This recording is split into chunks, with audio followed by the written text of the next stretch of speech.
California, Pennsylvania, where we have a PSAC West matchup between the Lakers from Mercyhurst and your California Vulcans. As always, my name is Peyton Trollinger. Along with me in the broadcast booth is Jonathan Sakaguchi. Johnny, we have a pretty good matchup here. What do you think is going to come up about this? It's going to be an entertaining matchup for sure, Peyton, as the captains come back to the field. The old Cal U won the toss, elected to receive, and will be going left to right on your radio dials that are listening in on Power 92. It's going to be a good matchup for sure. And we almost forgot, it's homecoming weekend. It is homecoming week. So we have all the festivities. I'm sure some of you tuned in for the parade earlier, which good job there by Pam and Tom for that one. But I'm looking forward to a good matchup. Mercyhurst always seems to play Cal U tough. Mercyhurst right now on the year. They're coming into today a 1-3, looking to get back into the win column. Last week, Mercyhurst fell to IUP 48-13. They did hang around with them for a little while, but it's going to be interesting to see what they do today against California. And Cal U looking to go 5-0 for the first time in 4 years, in over 5 years. And here comes California trotting onto the field to defend their home turf. As you said, Johnny, they are coming into this game 4-0. Long time since we've seen that good of a start from Cal U. Mercyhurst, as you said, are trying to swing this momentum so that they can indeed start winning again. It has not been a great start to the season for them, and I'm sure that they want to turn it around today. On the sidelines for both teams, you have Gary Dunn coaching for the California Vulcans, and on the other sideline is the longest tenured coach in the PSAC. You have Marty Schatzel, 20 years with the program, Johnny. That is very impressive. Yeah, it's hard to find a coach that will stick around for that long. But congratulations to him. As we saw earlier in our notes yesterday, Peyton, that Coach Schatzel is going to retire at the end of the season, regardless of the outcome of the East Mercyhurst Lakers. And that's just, like you said, Johnny, best of luck to him. But that's going to be some very big shoes to fill for the Lakers. Like you said, it's very tough to get a coach that's that good and that can stay along for that long. And it's, like you said, it's going to be very hard to replace him. And we are about set to kick off this game. Beatco sets the ball up at the 35-yard line. And Cal U getting ready to kick this one off at James Adamson Stadium. PSAC West matchup. California versus Mercyhurst, and we are underway. He takes the ball deep in his own end, and he's finally brought down at about the 25-yard line, and that's where Mercyhurst is going to send out their offense. Who do we got starting for Mercyhurst, Johnny? So at quarterback for the Lakers will be Michael Lowry, running back Huston and Schoaf, fullback Sean Bands, Cam Airmore and Justin Hill Jr. will be your wide receivers. Here's Jason Armstrong, your player to watch for Mercyhurst at tight end, and then your starting line: Dylan Browning, William Zimmerman, Thomas Lazavic, Aaron Smith, and Ryan Welsh. All right, thank you for that, Johnny. Now Mercyhurst ready to start off this game. First possession of the game. Here we go. Lowry under center. He's going to hand it off to his back really quick. Up the middle for a few yards on the play. He's brought down by number 47 for Cal U. That's Matt Toby. Before he can get any further, looks like about a gain of about 5. 2nd and 5 now for the Lakers. Yeah, good run there by the Lakers. They're running right up the middle, as you see here on the replay. They got a nice lane. Hey, and that's been in the issue for Cal U coming into this week from last week with Edinboro, was they had an issue stopping the run game. Cal U needs to address that today. Lowry under center, 2 receivers to the near side. Now one. Going to be a handoff to his receiver. Looks like that is to number 15, and that is DeAndre Cooper from Middletown, Ohio, able to pick up some yardage, and the Laker first down. Will get our first down of the game. Yeah, watch the replay here. Good jet sweep he faking the handoff. Cal U bit it on the draw play, and that's what the Lakers were able to get upfield as quickly as they did. Now Mercyhurst taking over at about their own 36-yard line. Power I formation, 2 receivers to the near side of your screen. 1 in motion now. Lowry, quick screen pass to his receiver, and he is brought down. That is a pass complete to Justin Hill Jr.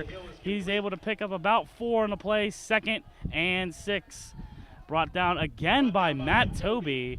Toby having a good start to this game so far here, Johnny. Yeah, and Matt Toby was a guy we called a lot last week, having a big interception in for Cal U. Looks like he's going to keep that defensive play up this week. And that's what Cal U is going to have to do if they want to keep this game close and in their favor.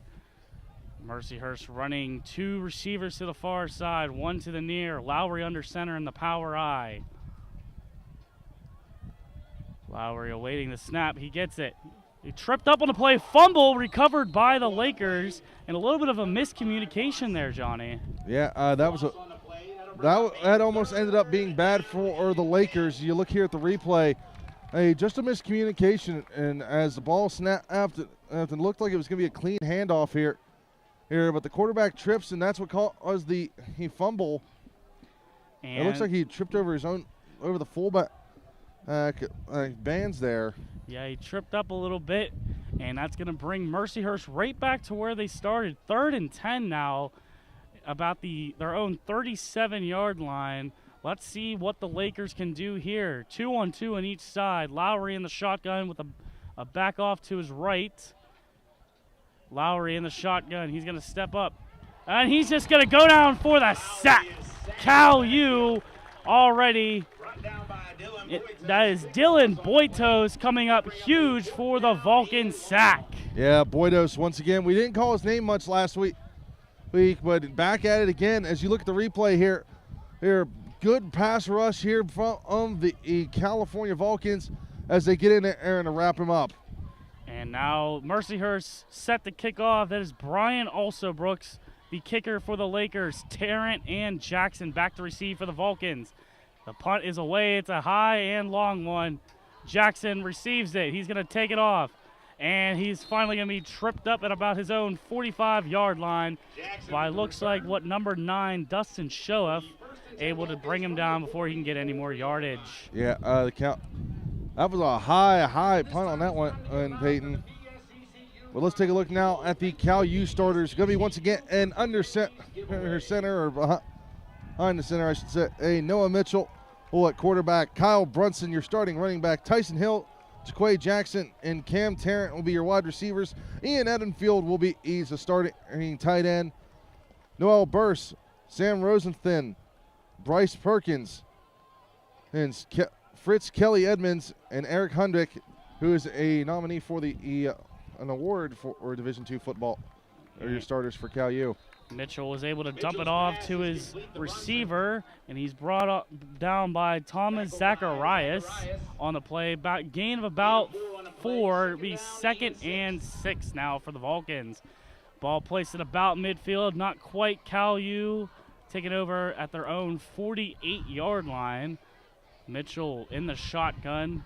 Receivers on both sides, 2 on the far side.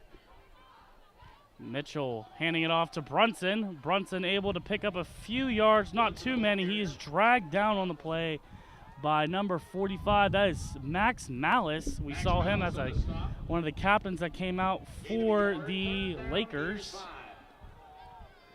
And he's able to make a big stop there. Gain of probably about 1. 3rd and 5 now, Johnny. Yeah, Cal, you got to play smart here. And watch over the middle. Alrighty, California taking over about midfield now. Mitchell receives the snap in the backfield, firing downfield. It's caught, and he's brought down.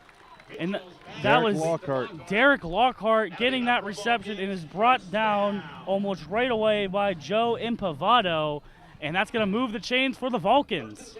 Yeah, good play there. As you look at the replay here, good ball placement from Noah Mitchell.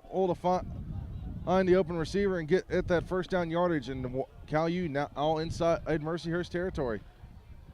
California taking over at what looks like about the 39-yard line of the Lakers.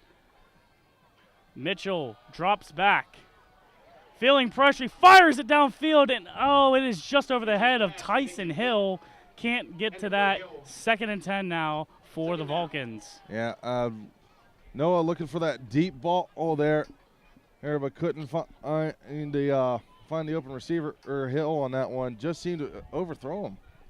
It was a pretty good coverage there by the Lakers, not letting Hill jump up for that ball. They know Tyson Hill is a very prominent receiver for the Vulcans. They're going to do their best to try to cover him. 9:41 left to play in this first quarter. It is still tied at 0. We're looking for our first score. California taking over the Mercyhurst 40-yard line. Mitchell in the shotgun with a back to his left. He's going to hand it off to that back, and that's Brunson pushing up the middle, trying to find that hole, and it's brought down by a horde of Lakers. Gain of about 5. Brunson trying to make the best of that. 2nd and 5 now. Yeah, good run by Brunson. And found a nice open lane for a good chunk of yardage. And just keeps turning his feet. I keep saying this every week. He's a big back. You're going to have to hit him low to knock him off his feet. Because you try to hit him high, guess what? He's going to drop the shoulders and push you back. Yes, he will. He is very good at just keeping his feet going and trying to get as many yards as he can for the Vulcans. It is now 3rd down for California, 3rd and 6. Mitchell calling out the Lakers defense. They're showing a heavy blitz here. Mitchell in the middle to Jackson, and it is caught. And he'll be able to pick up a few yards on a play, not quite enough for a first down, and he's brought down by Dante Rodriguez. Yeah, it's going to be close. I got a couple referees on the near side saying first down. And they're going to say it is a first down. That Jackson able to just squeeze out a first down for his Vulcans. Let's take a look at this replay here. And, we see that Mitchell just found Jackson right in the middle, and then Jaquay Jackson just barely able to get that first down and keep this drive alive for California. Well, that's the thing, Peyton. When you got the number of receivers that they do, you can't double cover everybody. No, you cannot. About 8 minutes left to play in this opening quarter. Mitchell back to pass.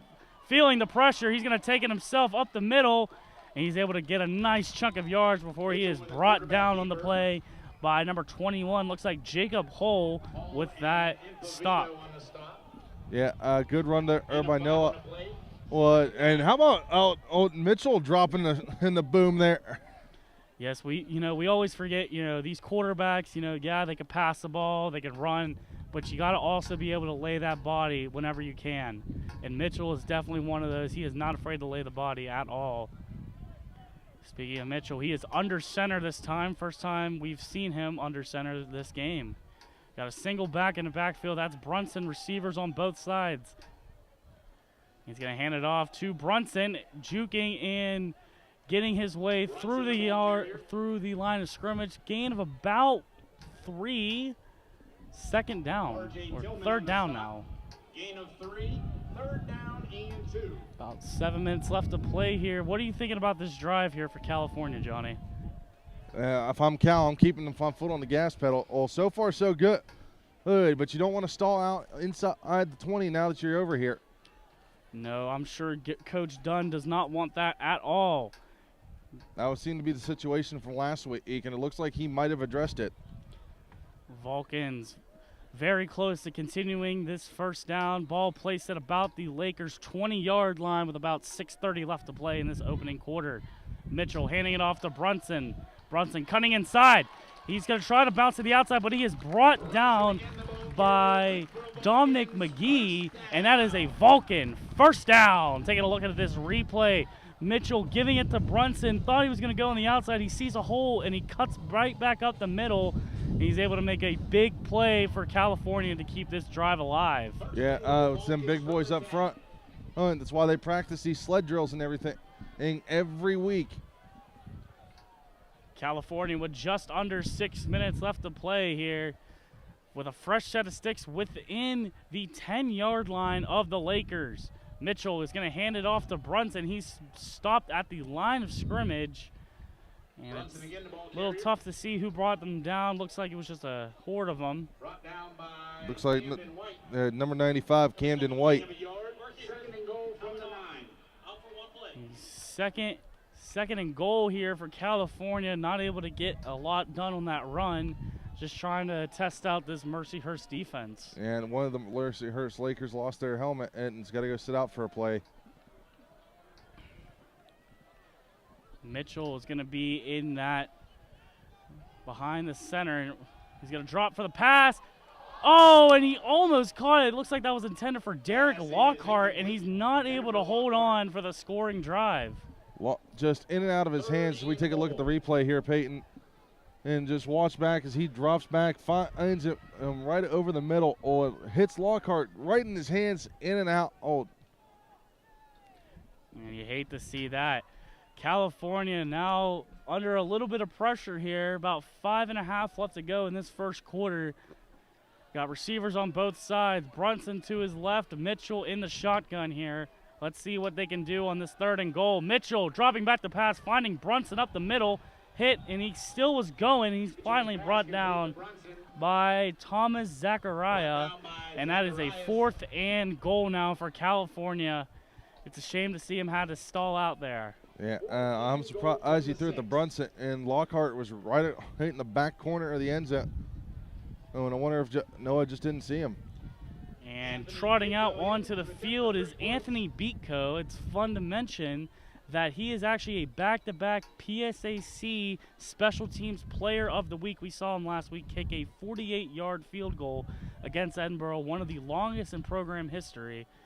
And let's see if this one will be any challenge for him. No challenge at all. California gets on the board first. 3-0 is your score for the Vulcans on CUTV Sports 1, the PSAC Network, and 91.9 FM. We'll see you right back here.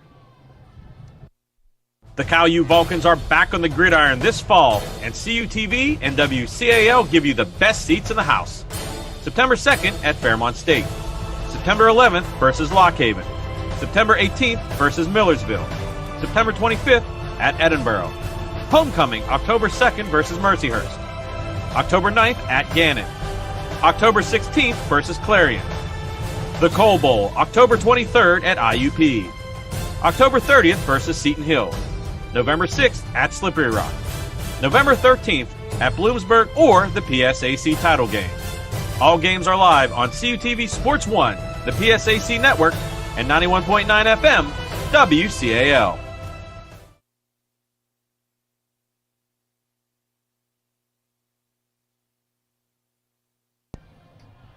Welcome back here to Adamson Stadium, where the Vulcans are up on the Lakers 3-0.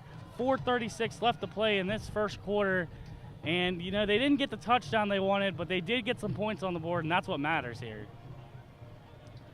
And the kick is away, and Mercyhurst receives it deep in their own end. He's going, and looks like that is number 22. He's down, and that is Keith Brickman with a very nice special teams play. He's brought that around midfield. Take a look here at the replay here, Peyton, as we see Brickman and got some nice blocking and went to the outside. And ran it up the sideline before the Vulcans could get there. And I actually think it's Beatco that was on the tackle. Yes, it was Beatco that was able to knock him out of bounds before he can get any further. That could have been a very dangerous run if Beatco was not there.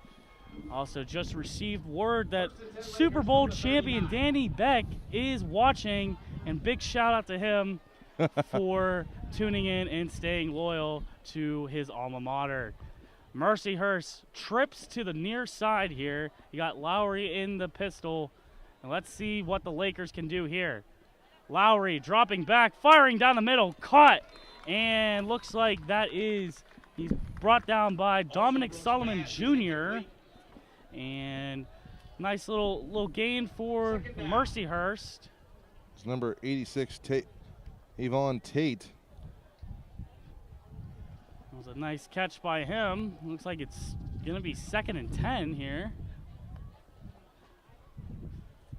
And we're waiting for the play for the Lakers as they come up to the ball. California going to adjust to this Mercyhurst offense. Lowry's going to be seen under center. Receivers on both sides. 2 backs in the backfield.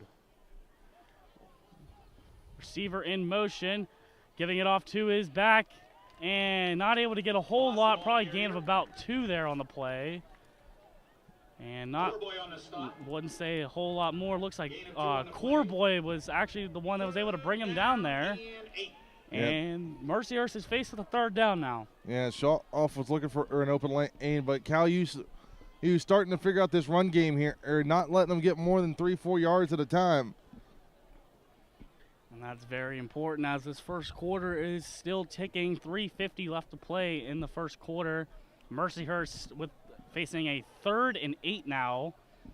They're going to try to load the backfield. Lowry in the shotgun.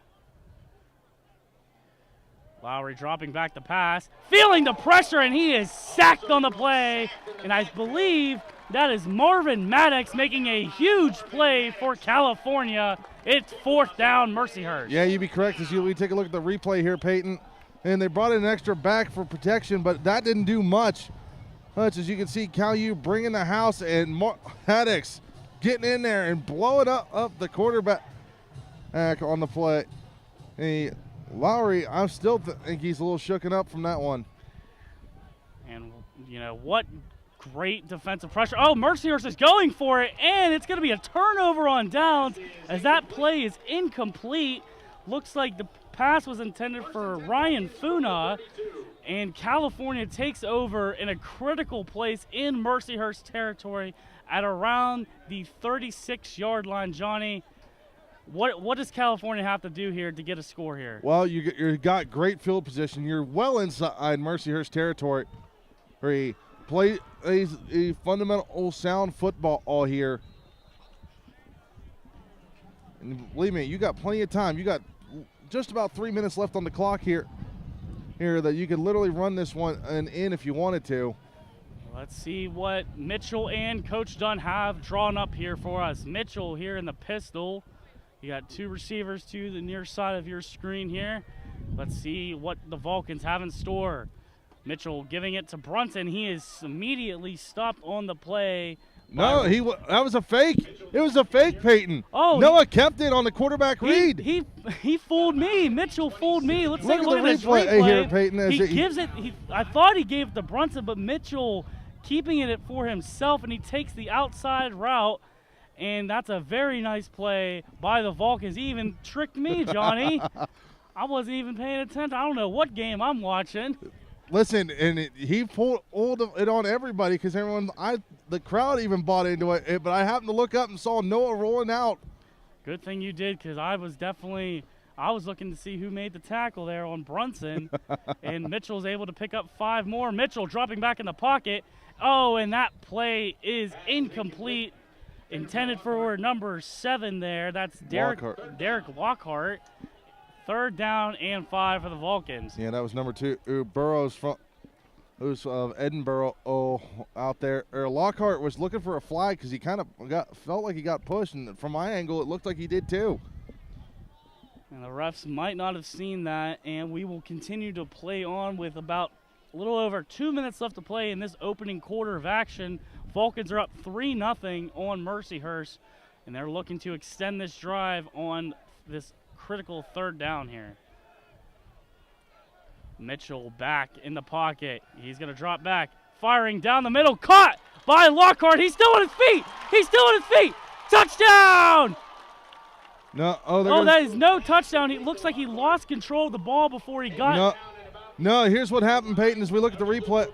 Hey, so Lockhart gets the catch, breaks free of the defender, but he's trying to stay on his feet, as you see. He breaks another one and gets tripped up right at the 1-yard line at the last second. So his knee was down before the ball popped out.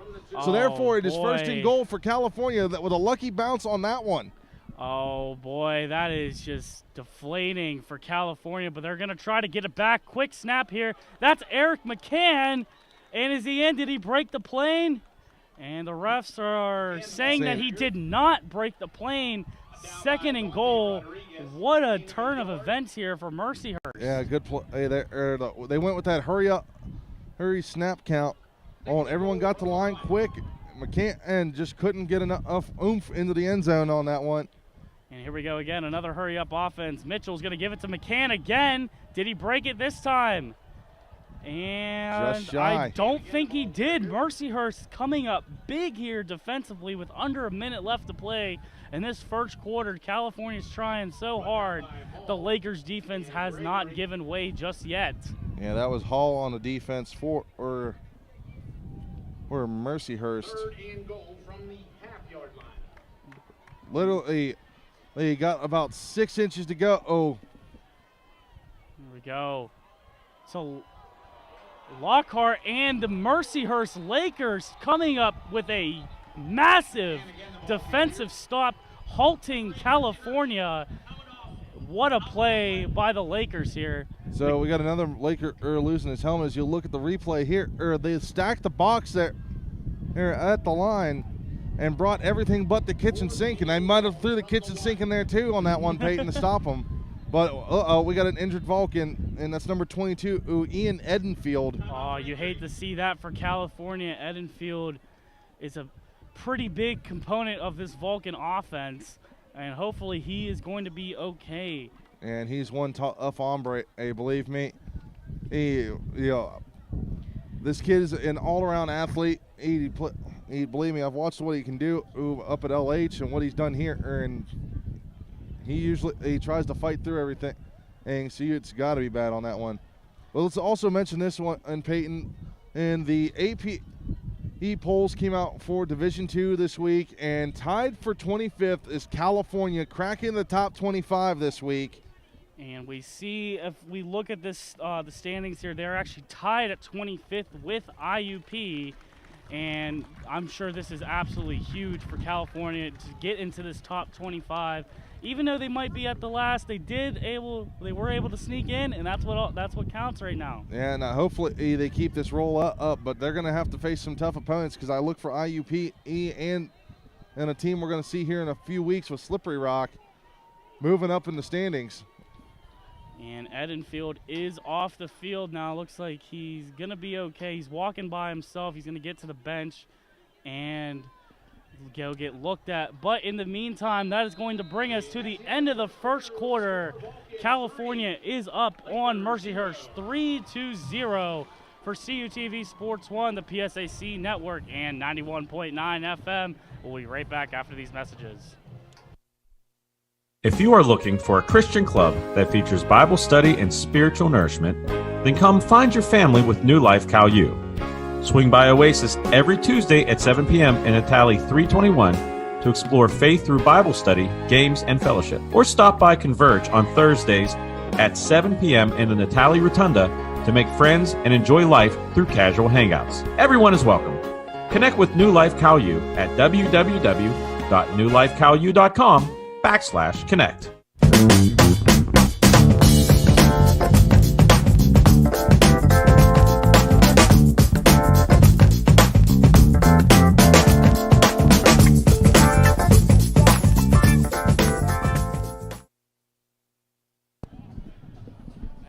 welcome back to California, Pennsylvania. My name is Peyton Trollinger. Joined alongside of me is Jonathan Sakaguchi. We're having a pretty fun time here at James Adamson Stadium as California is threatening to score on a 4th and 1.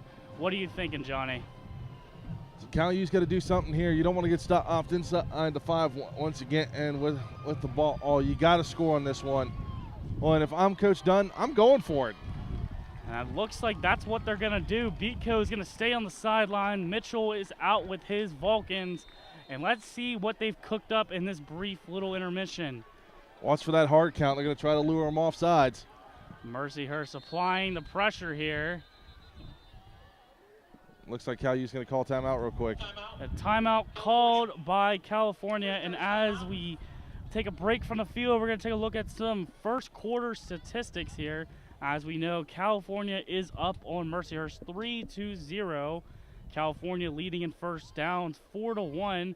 Also leading in the completions department for 8 attempts on 5 completions. Mercyhurst only passing it 3 times, only 1 completion so far. Some other statistics to look out. Cal U is 4 for 6 on third down.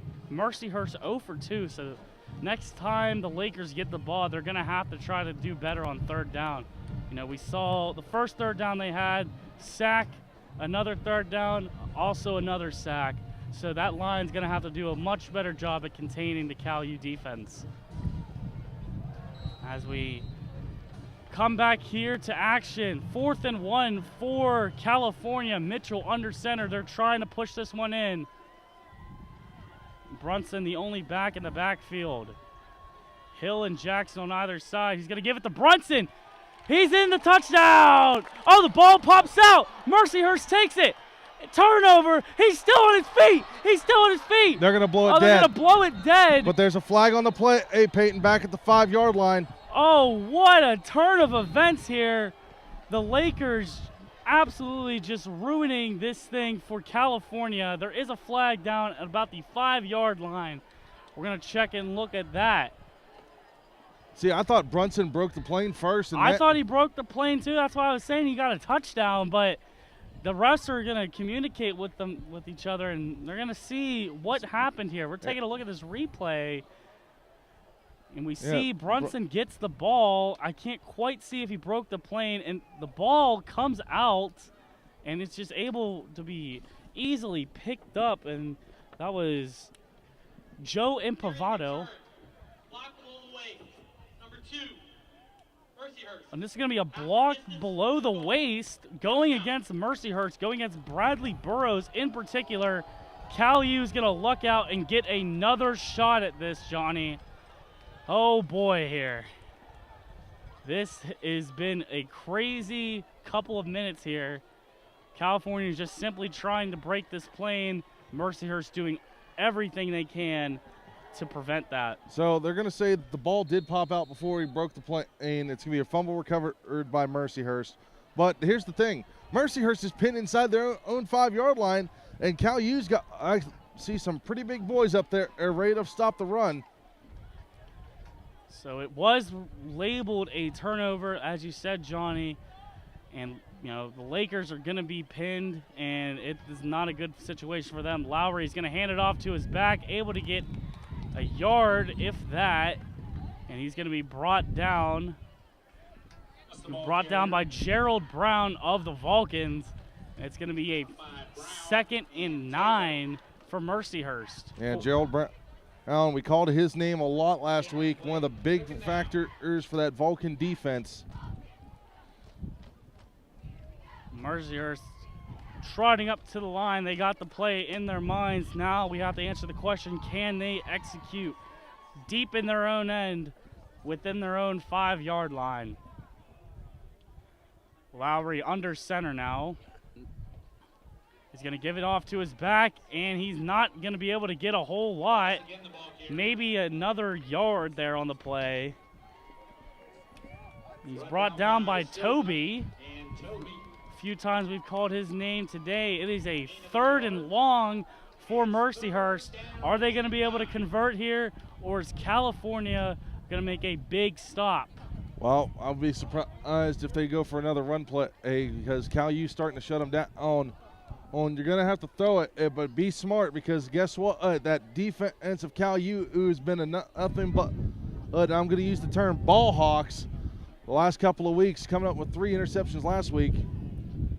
And Lowry is under center on this 3rd and 8. He is going to drop back and pass. He's got a man. It's going to be caught, and he's pushed out of bounds by number 40. That's Gabe Miller. Making that catch is Dustin Shoeff. And we got a little bit of a change in personnel. Lakers not going to take any chances here, and they're going to just punt it away on this 4th and 3. Yeah, Lowry, definitely lucky he got rid of that one because he was met by Jamal Martin Jr. and a herd of Vulcan defenders right as he threw. And back to kick for the Lakers. Also Brooks in his own end zone. Able to get the ball away. A very high punt. Tarrant on the reception. He's going to take it and go. Tarrant on the far side of the field. And he is brought down right away. Looks like that was number 11. That's Ryan Funa on the stop. California is going to be able to get back out there with their offense and see if they can get another score. Yeah, Cal U's got to step it up here. You can't get stopped inside the 30 3 times in a row and not punching it. And you had a chance on the last one, which I'm still not convinced that he didn't break the plane on that one. But that was a very close call there. I thought he broke the plane as well, but I guess the refs didn't see it like that.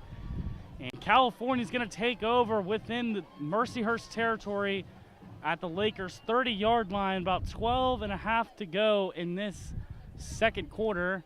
Mitchell dropping back the pass, firing downfield.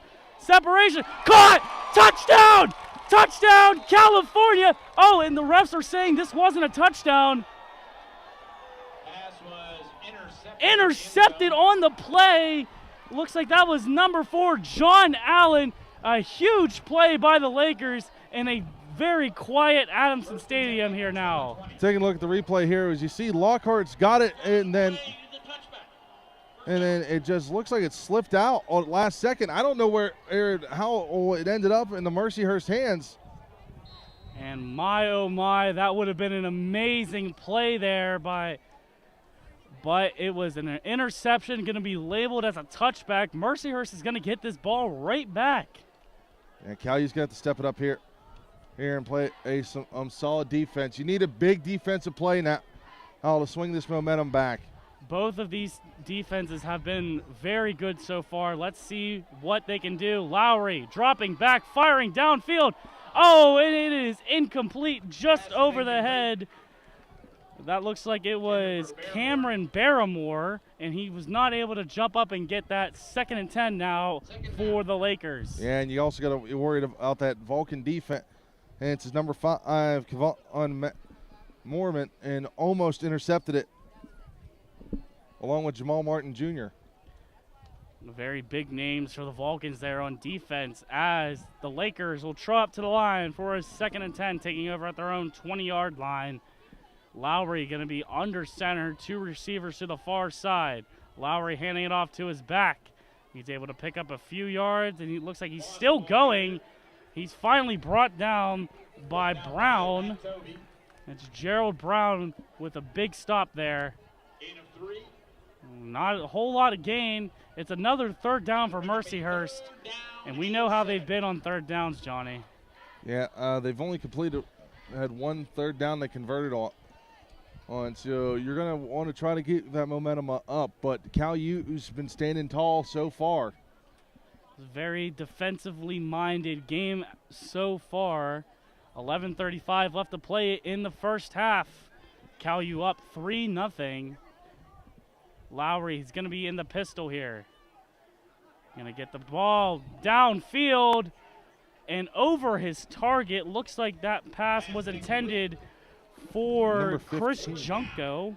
DeAndre Cooper. My apologies to the folks listening at home. And another change of personnel. Mercyhurst is going to kick this one away again. This has been a defensive game for sure, Peyton. And we saw a wild one to start last week, and looks like we're going to get another one here. I don't know, Johnny. I don't think you could ever beat a 5-0 game. Like, that was too weird. This is true. At least we have somewhat of a football score at 3-0.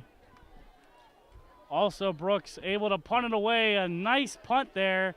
Jackson's going to field it at about his own 30-yard line. He's going to take it off to the far side. Jackson crossing midfield now, and he is tripped up there on the play by, looks like, number 11, brought down by Funa. And California will set up at about the Mercyhurst 47-yard line. So, Peyton, I do have a couple scores from as we take a look around the PSAC here. Here is Shippensburg visiting Shepherd. Shepherd coming up with the decisive victory, 59-27, your final score there. Trying to pull up some other scores here.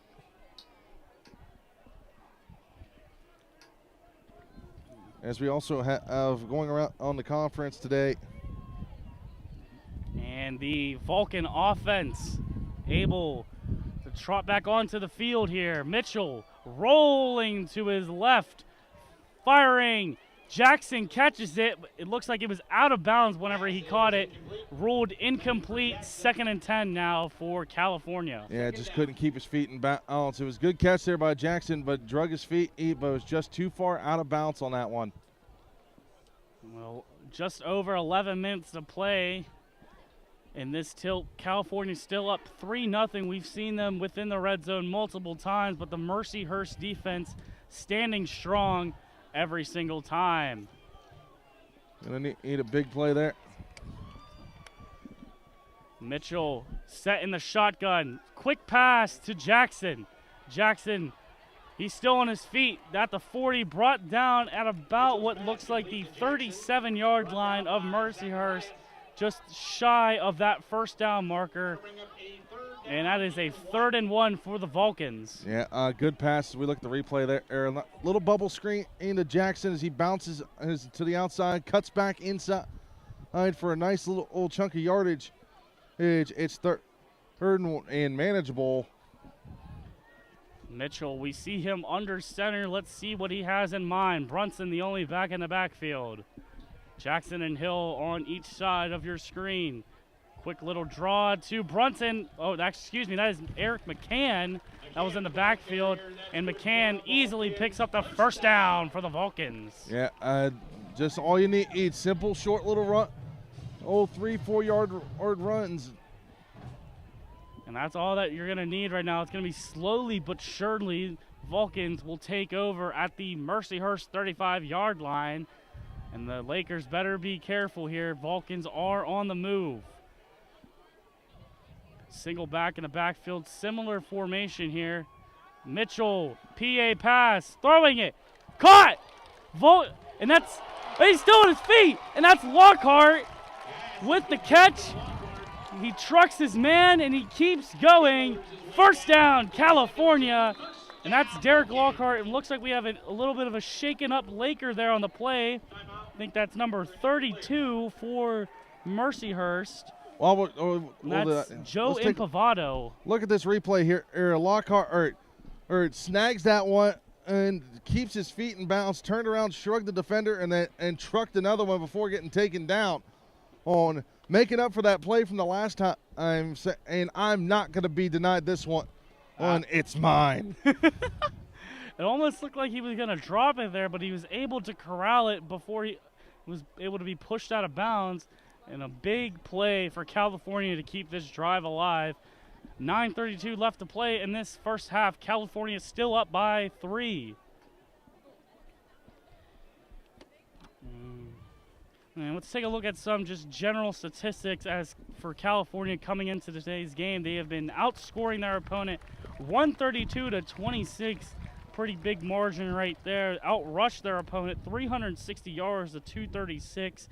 Outpassed their opponents 1,265 to 336 for a total offense of 1,625 compared to their opponent's 572. This Vulcan offense has been good when they have needed to be good. And, as I said, Mitchell coming into today's game with over 1,000 yards passing already. Pretty impressive there by him. As we get ready to play back into this action, California within the red zone of Mercyhurst taking over about the 17-yard line.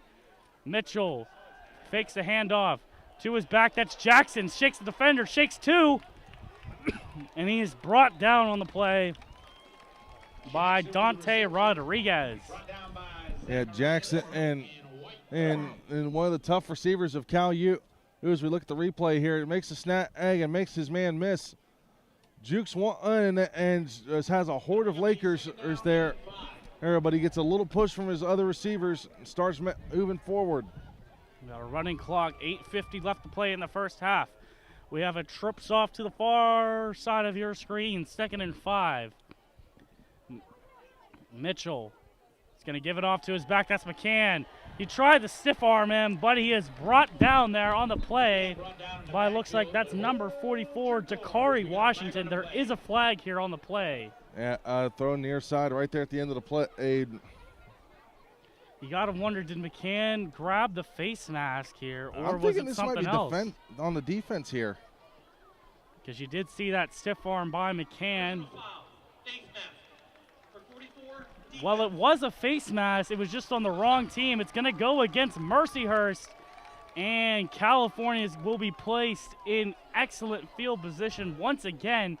But we all know what the real question is. Can they execute? Stopped multiple times by this Laker defense, and what just a tremendous red zone defense by Mercyhurst so far. So that was half the distance to the goal as the Vulcans are going in right to left on your radio dials now, folks. Those with 8.5 here to play in the second. First and goal for California. Trips to the far side. Mitchell gonna motion McCann up a little bit. Pass. Caught! Touchdown! Jaquay Jackson! California scores, and they're on the board for 6.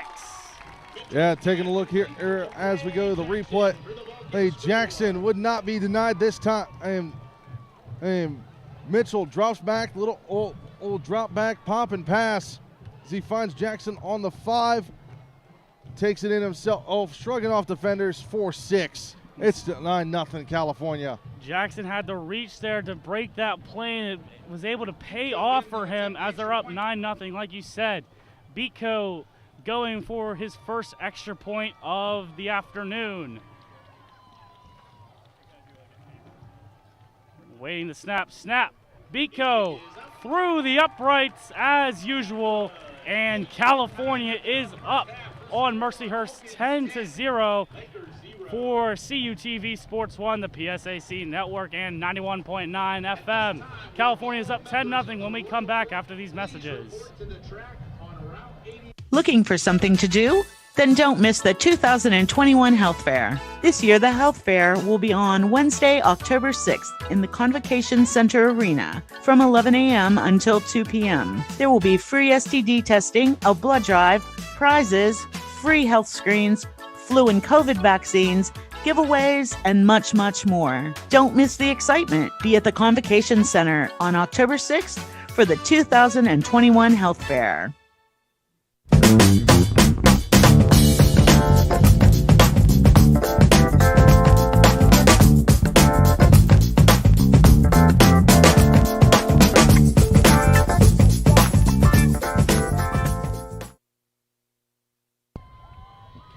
And welcome back to sunny California, Pennsylvania, where the Vulcans are up on the Lakers 10-0 as Beatco kicks it away to start off the Mercyhurst possession. Taken over by number 22 for Mercyhurst, and that is Keith Brickman, able to be brought down at about the 30-yard line. And let's take a look back at this touchdown play. Mitchell was able to get that shotgun pass, giving it to Jackson, catching it about the 5, extending to break that plane, and putting up 6 there for the Vulcans. Beatco makes that point after for a 10-0 score, California. Yeah, definitely a good plays there. And then you had that one penalty that set Cal U up perfectly. You got to be mindful over on that Mercyhurst sideline. Speaking of Mercyhurst, it is their time with the football. And we have a flag here on the play given to his running back. And he's flipped over and able to be brought out of bounds by Micah Tillman. Huge stop for California. That was number 20. He on the carry for, Burris. I thought I saw number 2 on that, or 20 on the play. And like I said, there are flags here on the play. We're going to see what these are about. It hasn't been an official signal from the referees. And it is going to go against Mercyhurst, an illegal shift. And offsetting penalties here. Yeah, they're going to say, hey, one of the Vulcans was offside on the play. Hey, so they're going to offset and restart the down. Well, it's better than losing yards, Johnny. Better to have those offsetting penalties than to ever give up yards. Every yard is very crucial, especially here in college football. The Lakers taking over at their own 29-yard line, 1st and 10 off from those offsetting penalties. 7:52 left to play in this half here. Completed pass, looks like that was to number 7 for the Lakers, and that is Justin Hill Jr. Nazir Taylor was on the tackle. 2nd down and 9. Big stop by Taylor there, 2nd and 9, gain of about 1 for the Lakers. 7:30 left to play here in this half. Lakers trotting back here on offense. Trips to the near side of your screen. Lockhart in the pistol, what looks like got a back there behind him. In motion, Lockhart. A pass there. Oh, and what a hit by California. That was Arvin Maddox on the play. Maddox with, you know, we've seen it all season with him. That man is a heavy hitter. He knows how to hit, and he does not show any mercy, regardless if it's their quarterback or not. Personal foul. Roughing the passer.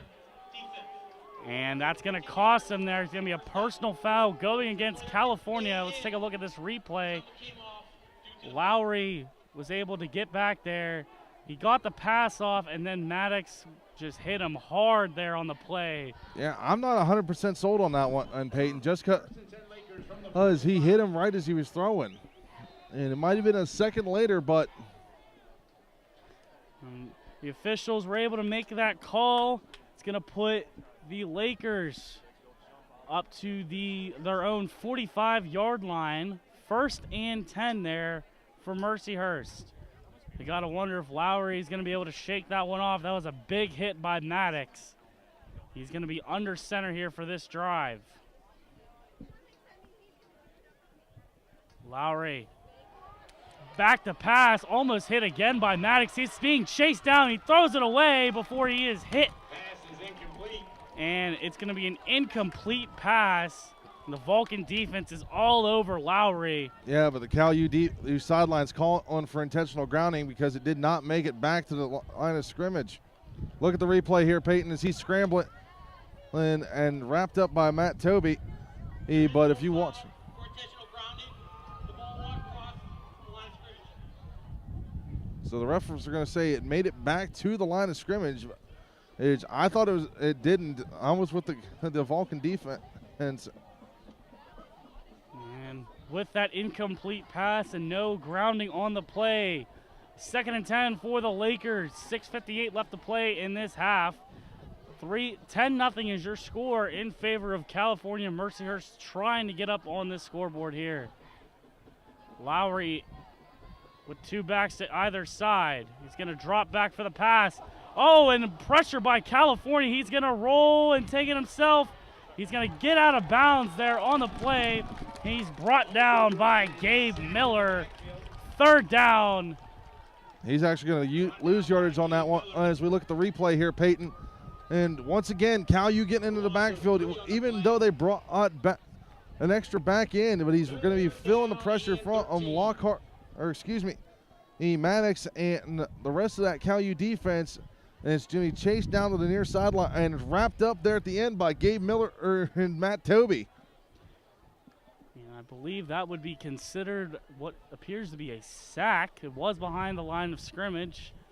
Not for very much, but you got to take them whenever you can get them. 3rd and 13 for Mercyhurst. Lowry sitting behind center, dropping back the pass, firing, catching, and he is brought down out of bounds by... That's Gabe Miller once again. Gabe Miller yet again coming up big for the Vulcan defense, and that'll force Mercyhurst with a change of personnel. Yeah, Gabe Miller looking like Brock Lesnar as he took Jason Armstrong on the Suplex City on the sideline there.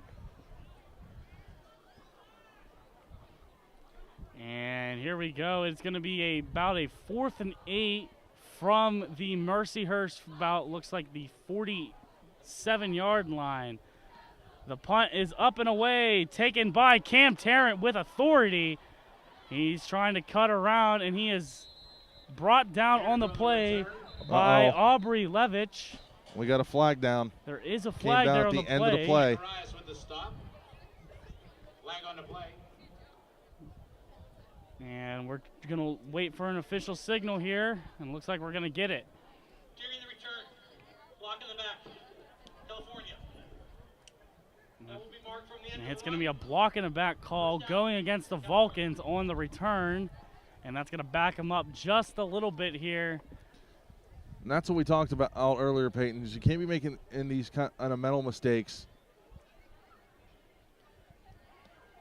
And the ball looks like it'll be placed at about the 21-yard line of California as Mitchell and his Vulcans trot out onto the field. 5:20 remaining in the half. 10-0 is your score for California. Mercyhurst looking for a big stop here. Mitchell in the pistol. Dropping back the pass, firing to Brunson. Brunson catches it and is able to get a few yards there on the play. He's brought down by Zacharias. Brought down by Zacharias. Yeah, it's So we going to look- be a pretty big gain on the play. It's going to be about a first, second, and 3 there. Look at the replay here, Peyton. And as Mitchell was feeling the pressure, finds Brunson, who runs behind them big boys on the screen pass for a nice little chunk of yardage, and then to get stopped off just about 4 yards shy of the sticks. Mitchell, what looks like he's in the shotgun. 2 backs to either side. It's going to be a handoff to Tarrant. Tarrant going on the outside. He is brought down within bounds by Washington. That was Brunson on the carry once again. And nice little handoff as we look at this one. And got a nice open lane and bounced to the near side and ran it for about 4 or 5 yards, just enough to get the first down. That is a California first down. The Vulcans will take over at the 36-yard line in their own territory. We see Edenfield back out there for the Vulcans. Mitchell receiving the snap. Caught there on the play, and he is brought down by himself. Mitchell's pass complete to Mack. That was Mack on the reception. That's the first time we've called his name all day. 6 on the play. Second down and 4. Hey, Sean Mack, we haven't called his name a whole lot in a while, but that'll be his first reception of the day. And a very good one at that. He had to reach for the stars on that one there, Johnny, as it'll be a 2nd and 4 for the Vulcans. 3:25 remaining in the half. Mitchell communicating to his offense, pointing out the Mercyhurst defense. He's going to keep it himself. There is a hole, and he's just going to quickly slide for that Vulcan first down. But hold up a minute. There is a flag here on the play. Didn't fool you this time on that play, Peyton. No, this time it wasn't. I had a clear view of Mitchell holding that ball for himself. Illegal shift. Offense. Number 22. 5-yard penalty. Second down. So they're going to call Edenfield on the penalty for an illegal shift. Second down and 9. So it'll be 2nd and 9 now for the Vulcans. California taking over at about the 38-yard line of their own, in their own territory. Mitchell getting the call from the sidelines. He's got it in his head. He got to back off to his left. Mitchell scanning the field, dumping it off to Brunson, and he's just in and out of the hands. Pass is incomplete. Can't hold on to Defender it. for Brunson. And that's going to bring up a 3rd and 9 for California. Yeah, the Brunson just couldn't get his hands on that one. And I'm not sure if he just was out of position or Noah threw another bullet pass. And there are many bugs and bees out here today in Adamson Stadium, just flying around us. We're trying to, fight them off as best we can. They're coming in swarms here. Mitchell dropping back for the pass, facing pressure, And he's able to break away. He's rolling, and he's just going to throw it there out of bounds. What pressure by the Lakers. There is a flag here on the play. I saw him throw the flag as soon as the Mercyhurst defender grabbed onto Mitchell's jersey trying to make the sack. 2:33 left to play in this half. And let's see what this flag is. It's going to be a holding call going against California. That one's going to be declined, and it's going to bring up a 4th down. This is the first time we're going to see the punting unit today of the Vulcans. And quick switch up of the players there on the field. Biko is going to be out to punt today. Biko back to punt.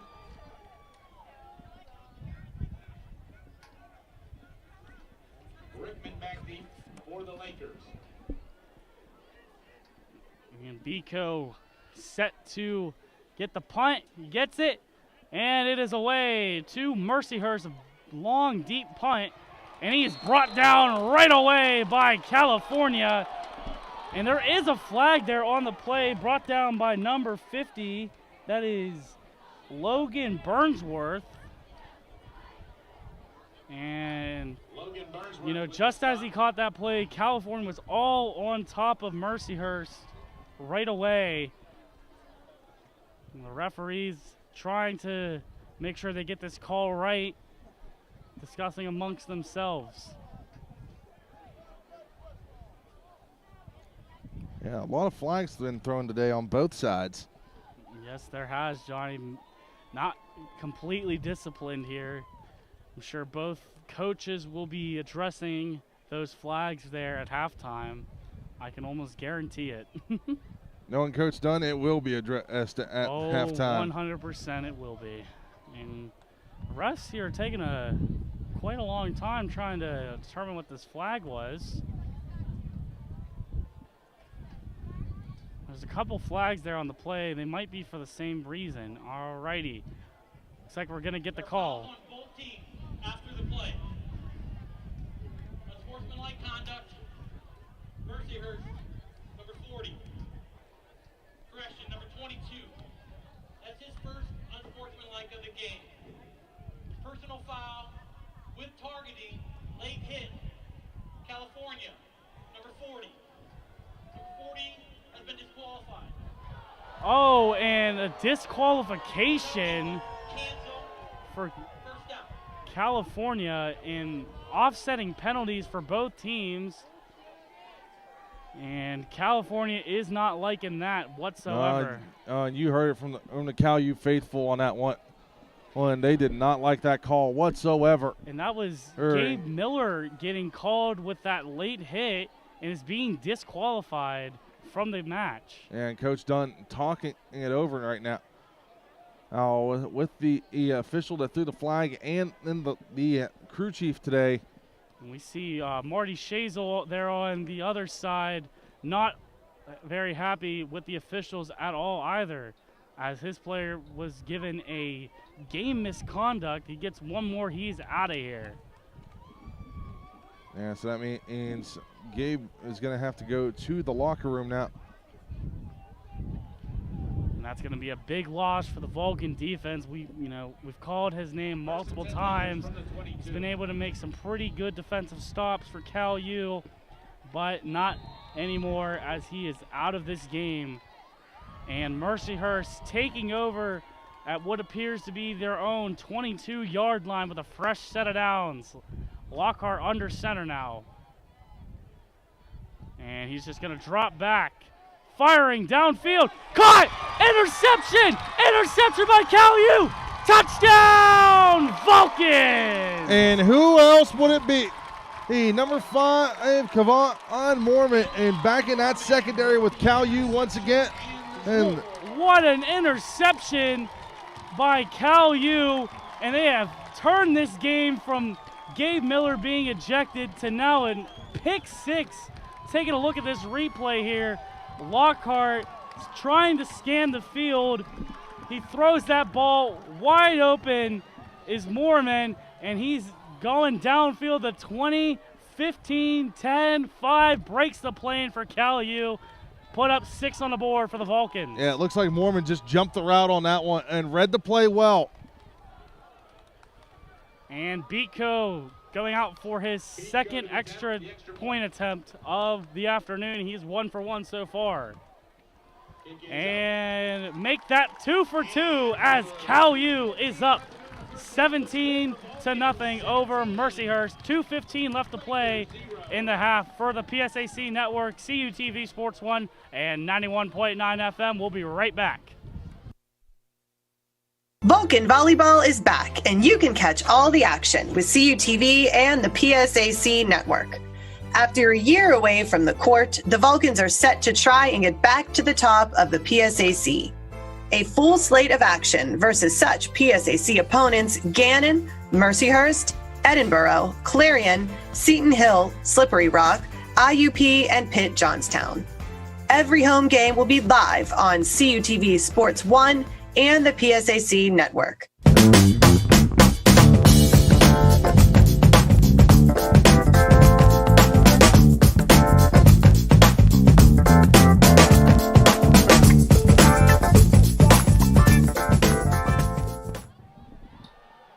And welcome back to James Adamson Stadium here in California, Pennsylvania, where the Vulcans are up on the Lakers 17-0 with only 2:15 left to play in the half. Yeah. Beatco's kick is up and away, received by Mercyhurst, and that is number 1 getting that reception, and that's Dante Rodriguez. Flags being thrown on the play. We've seen quite a lot of them. Yeah, definitely been in a lot of laundry on the lawn today. And for some reason, it appears to be yellow for some reason.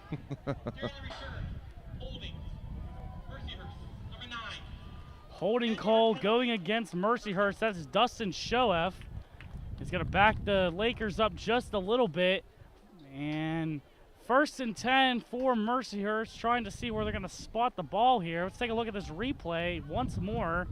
You know, as we see Lockhart dropping back on that play, Mormon able to, you know, as you said, Johnny, jump that route, get in for that interception, and coming away easily with that pick 6.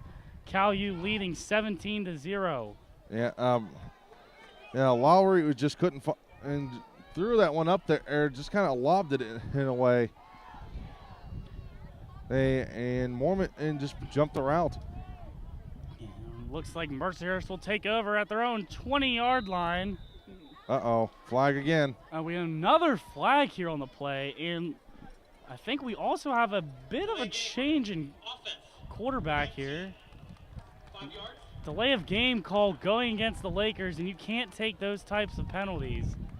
And it looks like we do have a little bit of a change here in quarterback. That'll be number 19, Joe Carter, at quarterback for the Lakers now. Yes, Lowry got a little hooking up on the last series. Well, Johnny, you know, you saw that hit that Maddox laid on him too. I would be shaken up as well. Maddox is a big boy. He knows how to lay that body. And we now have another quarterback, Joe Carter, now under center, and looks like another penalty. Another penalty here. I briefly saw what looks like that's number 54.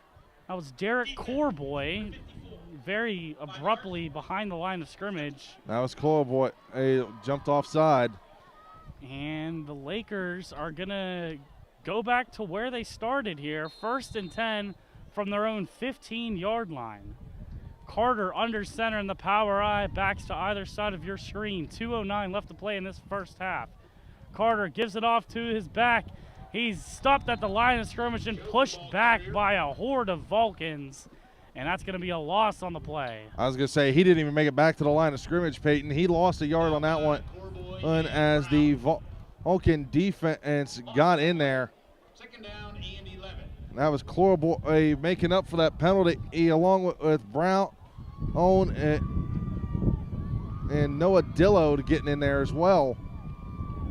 And we have a running clock, minute 35 left to play in this first half. The Lakers travel up to the ball. Carter under center. Again in that power I. Both receivers on the far side. Carter dropping back, firing off to his back really quickly, and he is met immediately. That was Schoaf on the reception, but he got stopped up behind the line again. And here's a name that sounds familiar. That was Moorman coming up with a big Vulcan stop to bring up a third down. Taking a look at this replay here, we see the reception. We see that low hit by Moorman. And he knows definitely how to lower that body and make a huge stop for California. Yeah, Cal U's defense definitely been stepping up big here today. Hey, for sure, or Peyton, as we've seen, as the game's gone on. Now, Johnny, I want to ask you. We have a particular player for California that's up for a very special award. You want to elaborate on that a little bit? Yeah, that's going to go to one of our offensive linemen here. Here, number 53, right tackle Eric Hundick. Is up for the William V. Campbell Trophy. He's a semi-finalist. This on the award. Or a graduate from Seneca Valley High School. Well, it'd be nice to see another one of the Cal U guys getting an award here. It's also also interesting note, the Vulcans have featured a semi-finalist for this award 4 times in the last 6 years. Meanwhile, back in the action. Interception! Interception! I think that's Noah Dillo! That was picking Dillo! Off! Vulcan touchdown! What an interception! What a defensive play by California! Noah Dillo coming up huge. Smile for the picture, boys, as they go over to the photographer on the near side. But let's look at the replay here. They're bringing the pressure once again, and as Carter rolled out, Noah Dillo jumped the route once again and just drugged the other guys from Mercyhurst to the end zone for 6. We got less than a minute and a half to go here as Cal U makes it 23-0. Bico now on for the kick. This game has been completely turned upside down by the Vulcans, and the Lakers have not had an answer yet so far. Bico 2 for 2 is now 3 for 3 as that one is through the uprights and good. California is up on Mercyhurst 24-0 for the PSAC Network, CUTV Sports 1 and 91.9 FM. Don't you go anywhere. We'll be right back. The Cal U Cupboard connects students to information, services, and resources both on and off campus while providing free items such as food, school supplies, personal hygiene items, and more to our students. Visit our 2 locations at the Vulcan Village Clubhouse and Itali Student Center, or for a contactless option, visit bit.ly.com/Cal U Cupboard to request food or give donations. For important Cal U information, community resources, and our how-to series, follow at Cal U Cupboard on Instagram and the campus-wide announcements.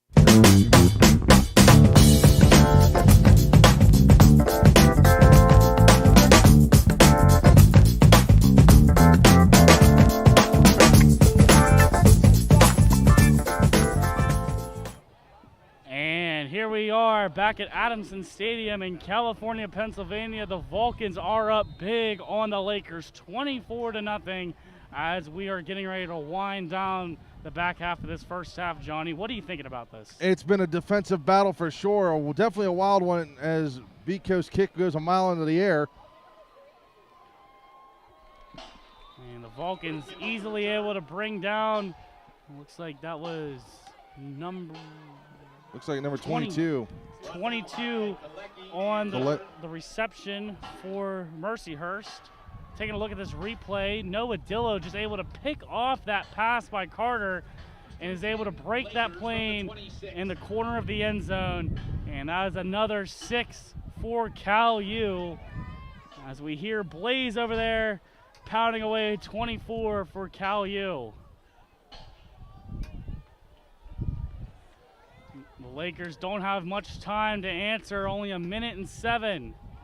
Carter with the pass down the middle, caught, brought down on the play by Kayvon Mormon again, and that is going to be enough to move the chains for the Lakers. And looks like that was received by Dustin Shoeff on the catch. Please reset the game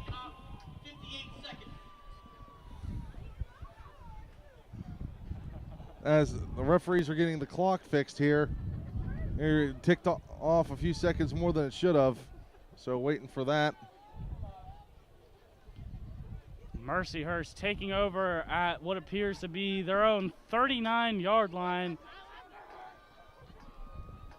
58 seconds. And referees trying to adjust this clock. It says 5. I don't think that's quite right, as they set it right now to 58 seconds. It'll be a 1st and 10. Carter dropping back to pass, throwing a bomb downfield, and it is not going to be there. A flag is thrown on the play. Pass is incomplete. Looks like the receiver was going to be number 96 for the Lakers. In coverage was Tillman. Defense number 9. Micah Tillman going to be called for pass interference, and he is not going to like that call whatsoever. I'm not even that one's a little sus to me either, Peyton, as that one, because the ball was well out of the receiver's range of getting it. The refs have been throwing the flags all over the place. When's it going to be just time to let them play? I'm not entirely sure, but that's what the officials felt. That's what they felt, and Mercyhurst is in California territory, taking over at about the 45-yard line. Fresh set of downs. Carter dropping back the pass. Another deep bomb, and it's going to go over the head, and another flag is thrown there on the play, and that was intended for Trayvon Tate on both of those throws. Another flag on the play. Pass interference. Defense. Another pass interference called against the Vulcans, against Micah Tillman, and you can hear it through the mics. Adamson Stadium is not happy about that. I just was talking about this, Peyton, as you can see on that one. And looks like Tate lost his own footing on that one, but the referee thought Tillman pushed him.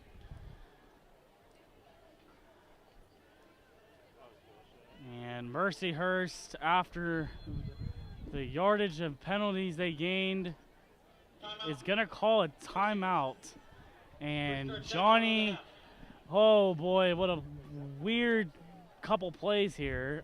But California's just going to have to deal with that. They might not have thought it was their fault, but like I said, they're going to have to deal with it and stop this Laker offense. What do you think they're going to do? I'm Coach Dunn. Going to be on them to tighten up that defense a little bit. Yeah, watch your hands, and so you don't get called.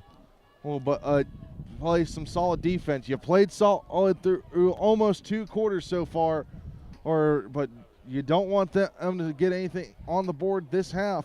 You got 31 yards to stop them. So let's see what California does as they are done with the timeout here. Both teams are back on the field and going up to the ball. Mercyhurst going to take over at about the California 31-yard line, and they're pushing after these back-to-back pass interference calls. It's almost 30 yards gained in penalties. Carter feeling some pressure. He's going to roll to his left. He stiff-arms a Cal U player, and he's going to be brought out of bounds by number 31. That's going to be Boydus, and I believe there was also Solomon Jr. Contributing a little bit to that tackle as well. Looks like it would be a gain in 1, 2nd and 9 for the Lakers. 37 seconds left to play in the half. Yeah, solid defense by the Vulcans, covering up all the receivers, forcing Carter to have to run. And, we've seen, Carter might not have made both of those passes, but, man, that kid has an arm. He is able to throw that ball very deep as he sets up in this pistol formation. He's going to drop back, dumping it off to his receiver, and that play is going to be blown dead. Incomplete pass, 3rd down for the Lakers. Yeah, that one he threw, it hit Boydus in the back of the helmet. Whatever you got to do to stop the ball, I guess.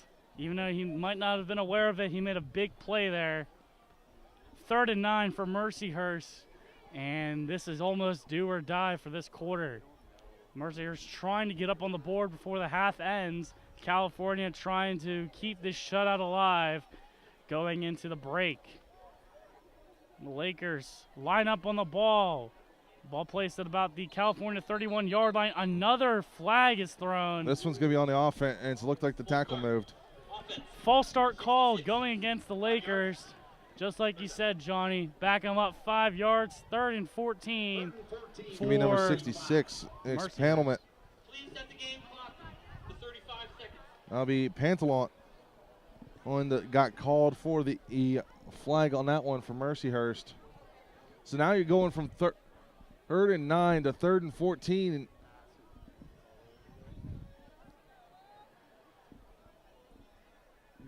so the officials are trying to get the scorekeeper to put the clock to 35 seconds. Instead, he put it to 3.5 seconds remaining. I don't know if that's completely right.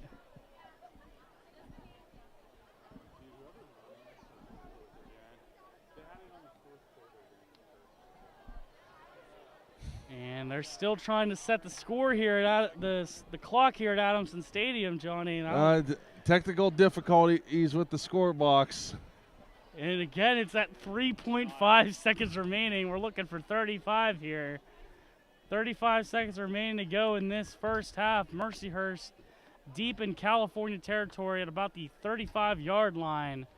3rd and 14 for the Lakers as soon as we get this clock set. 35 seconds. The officials repeat themselves yet again at 35 seconds. I mean, can you blame them? This has definitely been a wild afternoon here at Adamson Stadium for sure. And we're still being delayed here. Also, I got a final score update for you here, Peyton, as Millersville knocks off Lock Haven 31-29. We kept on the field. Clock to start on the snap. And the officials have had it with the scorekeeper, and they're just going to keep their own time on the field as we're back into the action. A big stop there by Noah Dillo. Pass completed to number 16 of the Lakers, and that number is Rylan Davidson. And we got a timeout call by the Lakers trying to make the most of this game.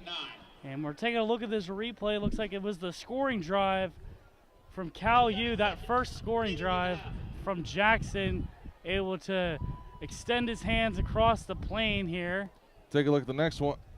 And it should be, and it will be the interception play from that was Mormon's interception there, picking off the wide open ball on that pick six there, John. And then the last scoring drive was Noah Dillo getting the stop here. Pick and go, as they have now all gotten the time clock fixed, the 27 seconds that it should be. It's just funny. Also another score for you, Peyton, right now. Kutztown leads East Stroudsburg 21-14. We'll definitely be keeping up on those PSAC scores as we get back into the action.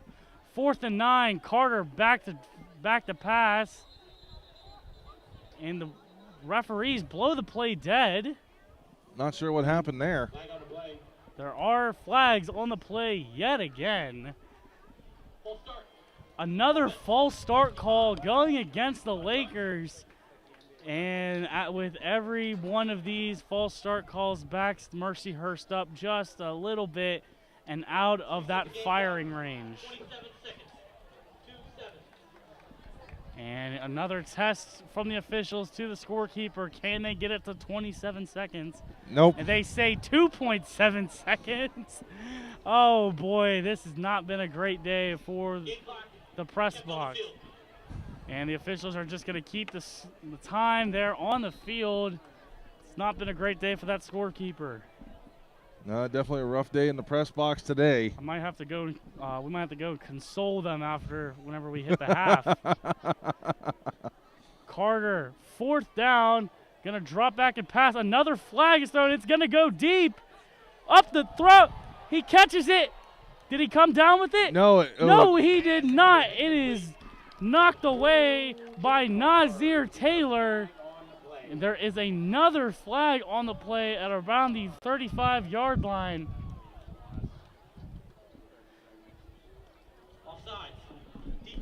And it's going to be an offsides call going against Cal U. Replay 4th down. Another replay of 4th down. Let's take a look at this replay here. We see Carter 17 seconds. with remaining that in the half.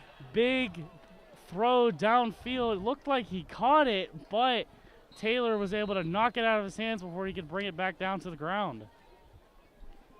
And the referee signaled that we're 17 seconds on in regulation in time of the first half. Still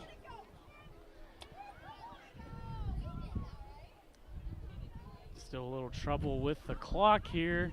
Carter again here on 4th down, feeling pressure, and he is brought down for the sack by number 97, Stephon Brown. the senior defensive lineman. As we look at the replay here, Cal U bringing the house once again with the big boys up front, and the defense and stands tall as they wrap him up in the backfield.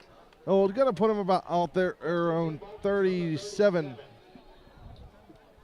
And what felt like an eternity of a 4th down, we have finally moved on, and Cal U will have a fresh set of downs. 8 seconds remaining here in this first quarter. It looks like Cal U is just going to do the simple, neat victory pose, and that is going to bring it to the end of the half. Your score, California 24, Mercyhurst 0, as we head into the half. For CUTV Sports 1, PSAC Network, and 91.9 FM. We'll be right back after halftime.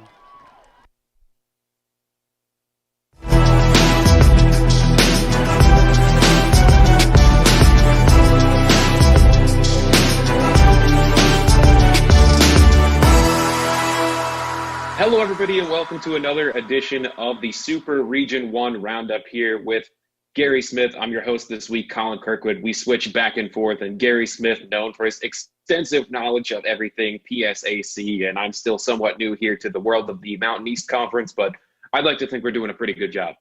Well, I mean, already we're off to a better start since I called it the Atlantic region, which is basketball and other sports within the first 32 seconds last week. So already you're distributing the ball better than I did last week. But I tell you what, we're heading into October, and there's a lot of good football that has been played and a lot of storylines to look at coming up in this last 6 or 7 weeks of the season. A lot of great games last week as well. A lot of outcomes that a lot of people really didn't expect across multiple leagues here. And I guess we'll go ahead and start right with your neck of the woods in the PSAC. A couple games that a lot of people really weren't expecting, thinking a lot about Kutztown.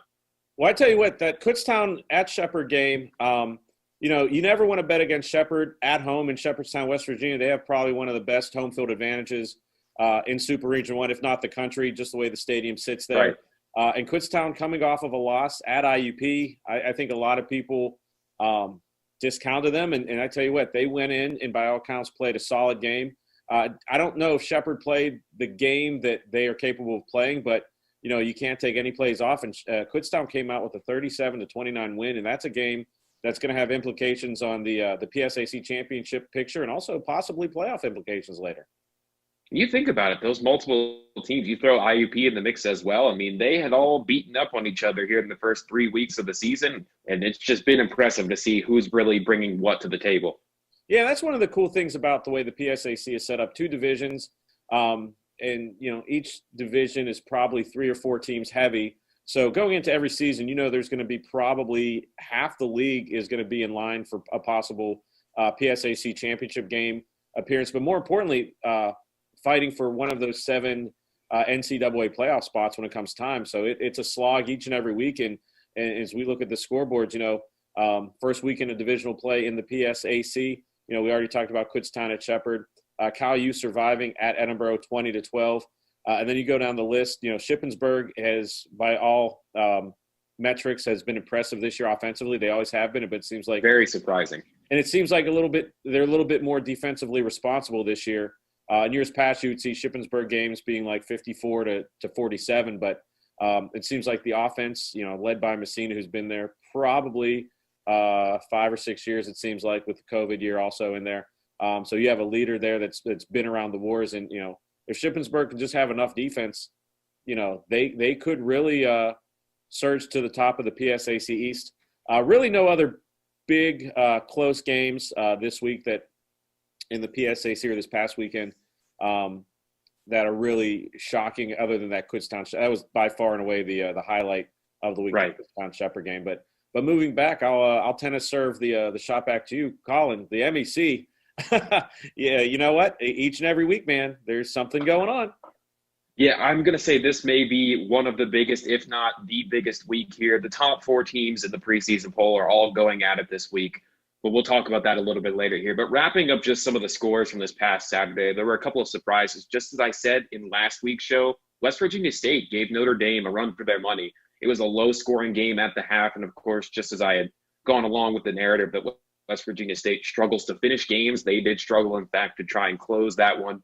Ended up losing that game 38-14. It was a single-digit game at one point at the half. Very low scoring, surprised a lot of people. But across the board, another one that's very, very important in terms of the standings of the conference. Fairmont State 30, UNC Pembroke 27. Yeah, and I tell you It was what, a thriller. we saw Fairmont State the first week. Kyle, you played down there, and Fairmont State, first game of the year.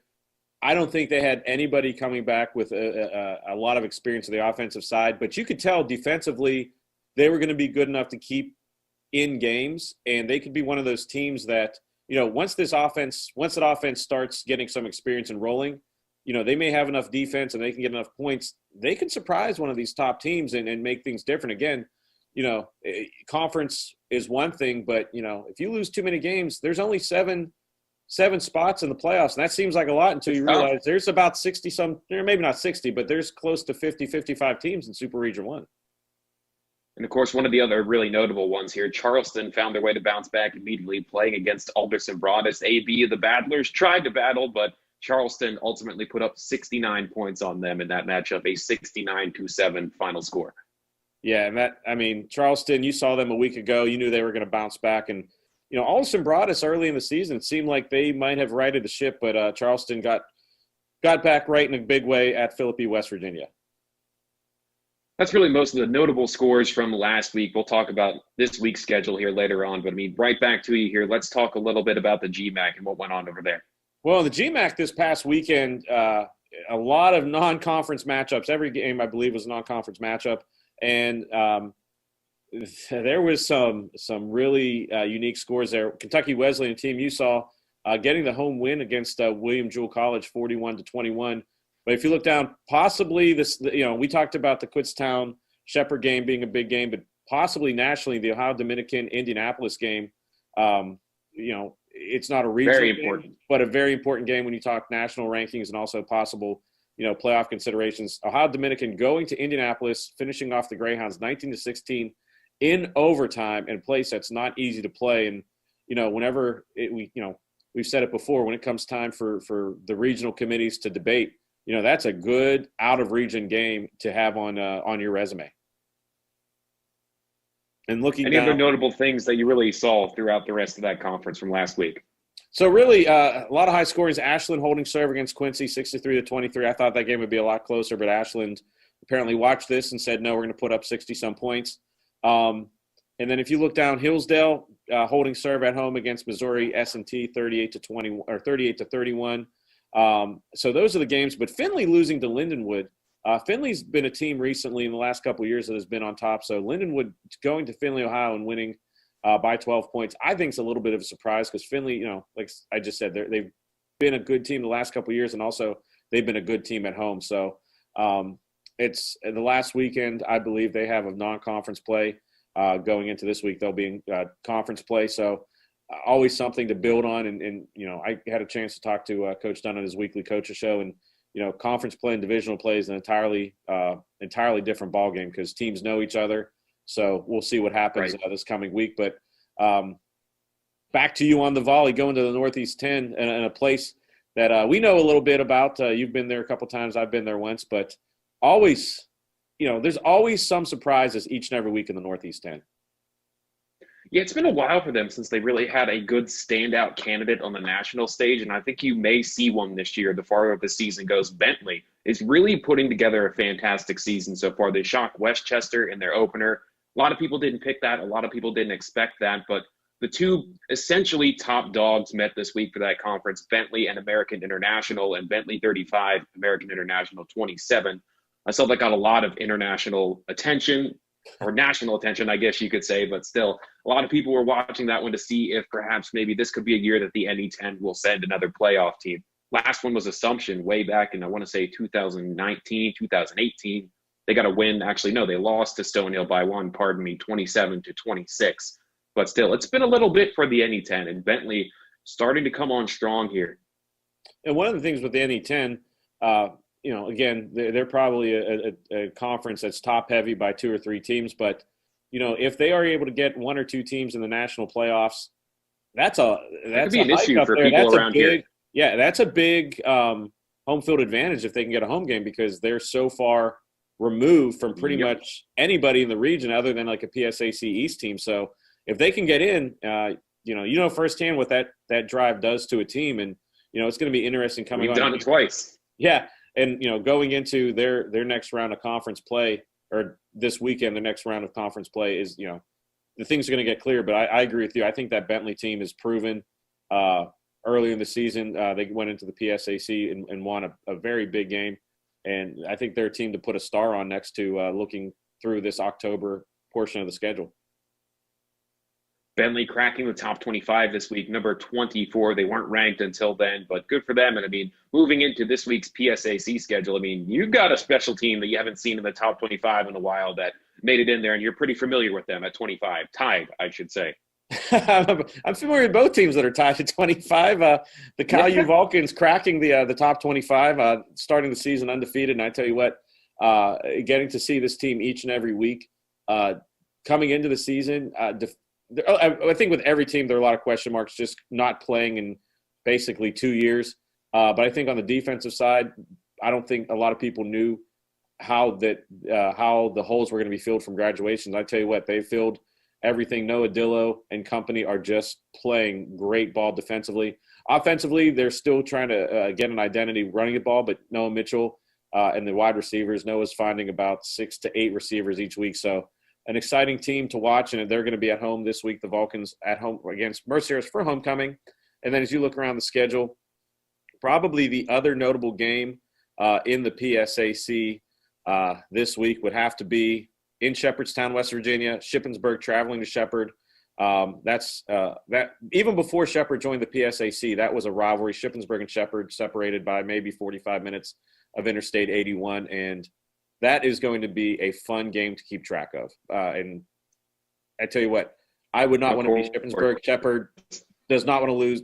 Shepherd doesn't lose at home very often, and I know they don't want to lose 2 in a row at home.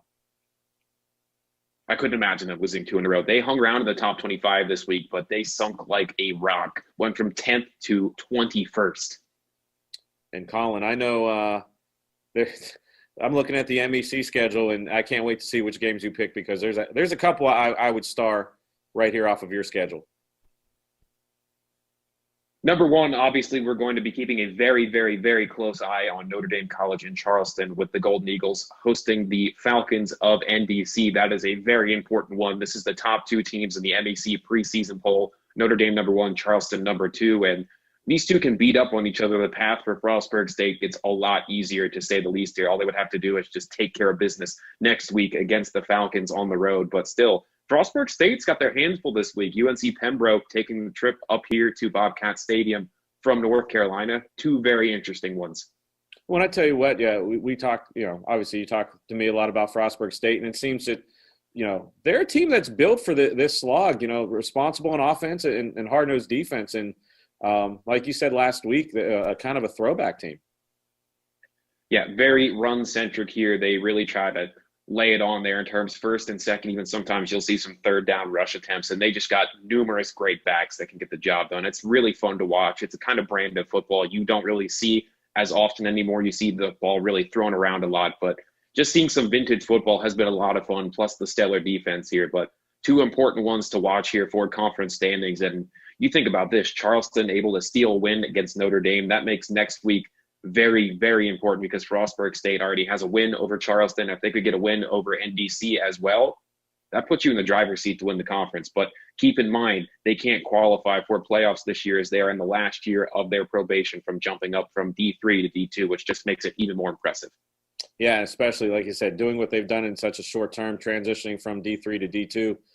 And they can, be great to get that conference title and also maybe throw a monkey wrench in some teams that could qualify for the NCAA playoffs. But moving on to the Great Midwest, the first week in a conference play for them, they have a Thursday night game, Ashland at Walsh, and that is at the Hall of Fame Stadium in Canton. But the game I think I would circle would be the 4 o'clock game in Tiffin. Hillsdale traveling to Tiffin.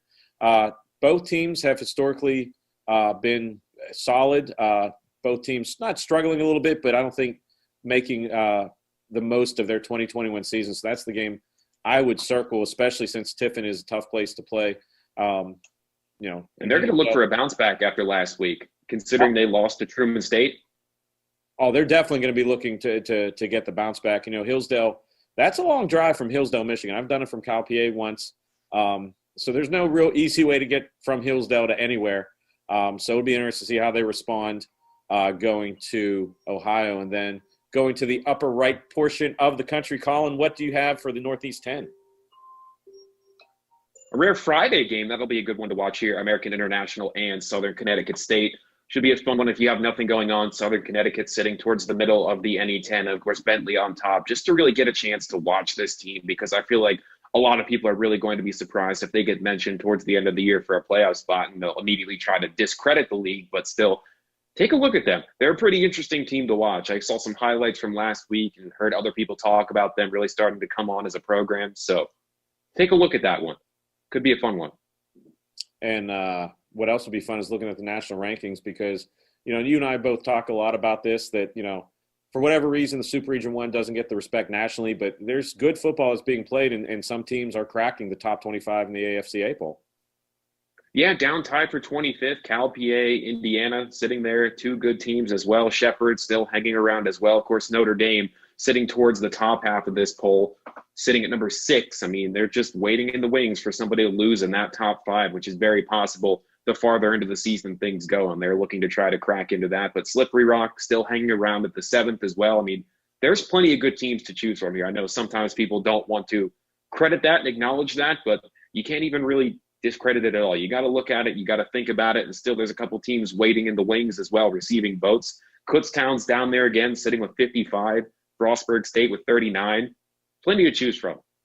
Yeah, it's such a fun reason to watch, because, and especially now that we're into conference, all the conferences are into conference play or divisional play in the case of the PSAC. But, these are teams that are geographically closer. They know each other. There's rival, like coaches are recruiting one another. These players, by and large, may have seen each other in high school. So each and every week, especially in this region and these conferences, is going to be just a battle, and it's going to be interesting to see how it plays out. And it's hard to believe, Colin, we're moving into October. It's moving so quickly here. I mean, this is really the part of the year where you start to see some incredible games, and once November hits, it's going to get even better. Well, I don't think we have anything else to say, but since this is your game, I'll let you finish it off for the final layup. You can run out the clock. You can take the victory formation here. Yeah, we'll run out the clock here on another episode of the Super Region Roundup. Thank you for joining us. For Gary, as well as myself, Colin here. Make sure you tune in next week for more expert scores, news, analysis, and more.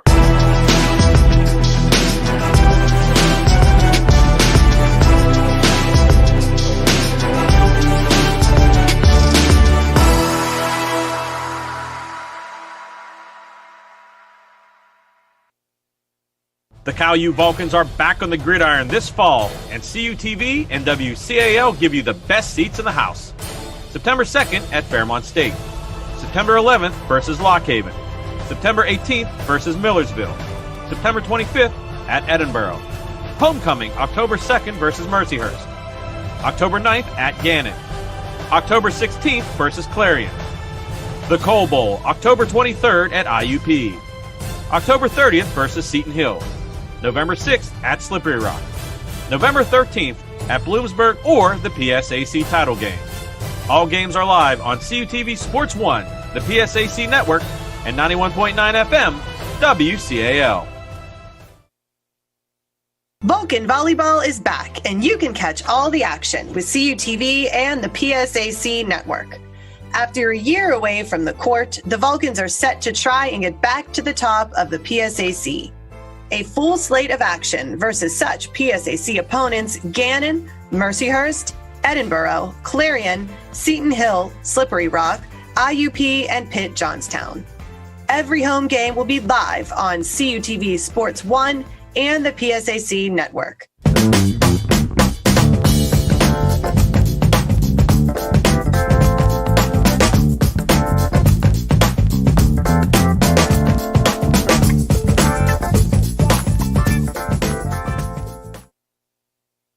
Looking for something to do? Then don't miss the 2021 Health Fair. This year, the Health Fair will be on Wednesday, October 6th in the Convocation Center Arena from 11 a.m. until 2 p.m. There will be free STD testing, a blood drive, prizes, free health screens, flu and COVID vaccines, giveaways, and much, much more. Don't miss the excitement. Be at the Convocation Center on October 6th for the 2021 Health Fair.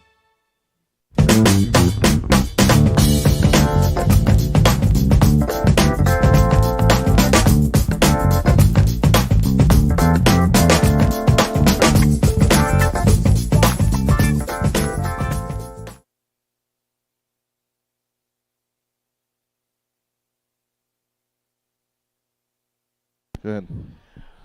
Hello, everybody, and welcome back to sunny California, Pennsylvania. Here we are live from James Adamson Stadium on CUTV Sports 1, where we have the California Vulcans up big on the Mercyhurst Lakers 24-0. And as we come back, let's take a look at these replays from the first half. First, we see that little quick play by Jackson, able to extend the arm and get in for that touchdown. So, real quick, Peyton, as we look at the replay where Mormon had his interception play, after reviewing the film at halftime, Gabe Miller is now allowed back into the game, so he is cleared to play still. And there we go with that interception from Dillo. But then again, Johnny, that is a very big thing for Cal U as Gabe Miller is back and ready for action against Mercyhurst, I should say. And here we are. This is the first time we've seen the kicking unit for Mercyhurst. And that is number 14 ready to kick it off for the Lakers. And that is Ethan Ziegenfuss. And he's ready. Cal U is ready. Let's get this second half underway. A deep kick returned by Lockhart.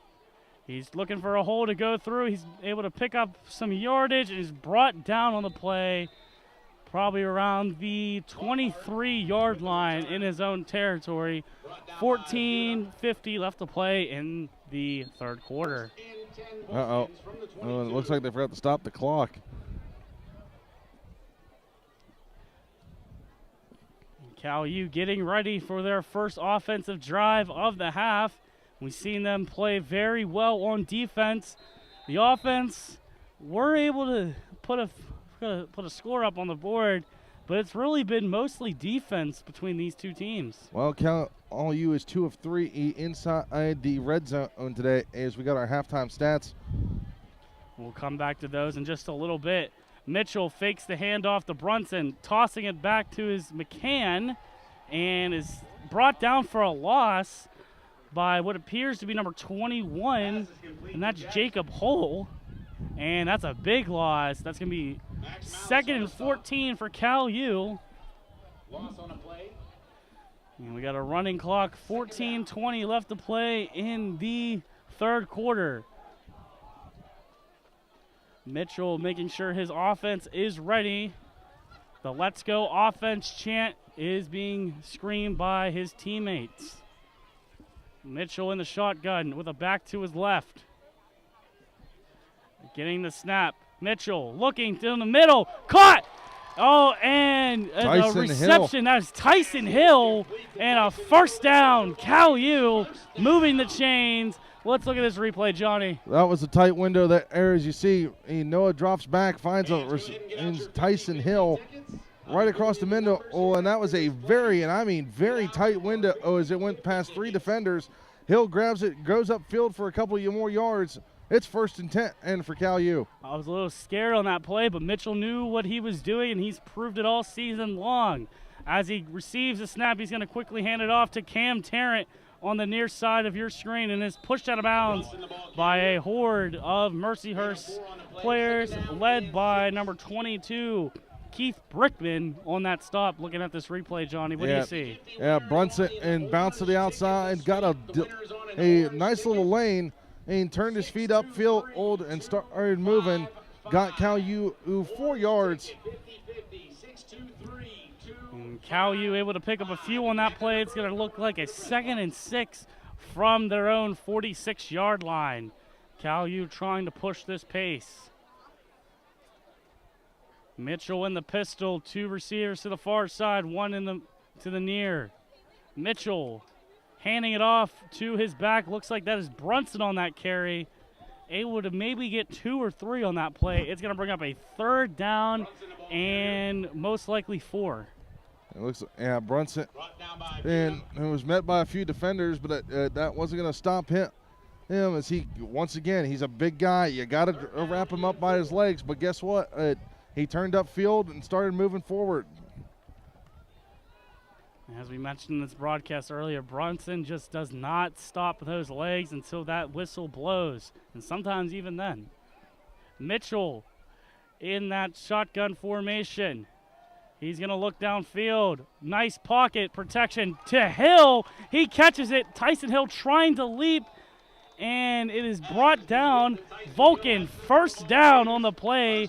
Credit to Tyson Hill on that catch. Look at the replay here, Peyton, and as Mitchell just drops back and just floats it right over to Tyson Hill, who had all day to catch that one.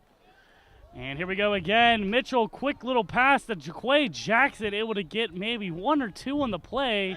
That's going to end up being a 2nd and 8 for Cal U.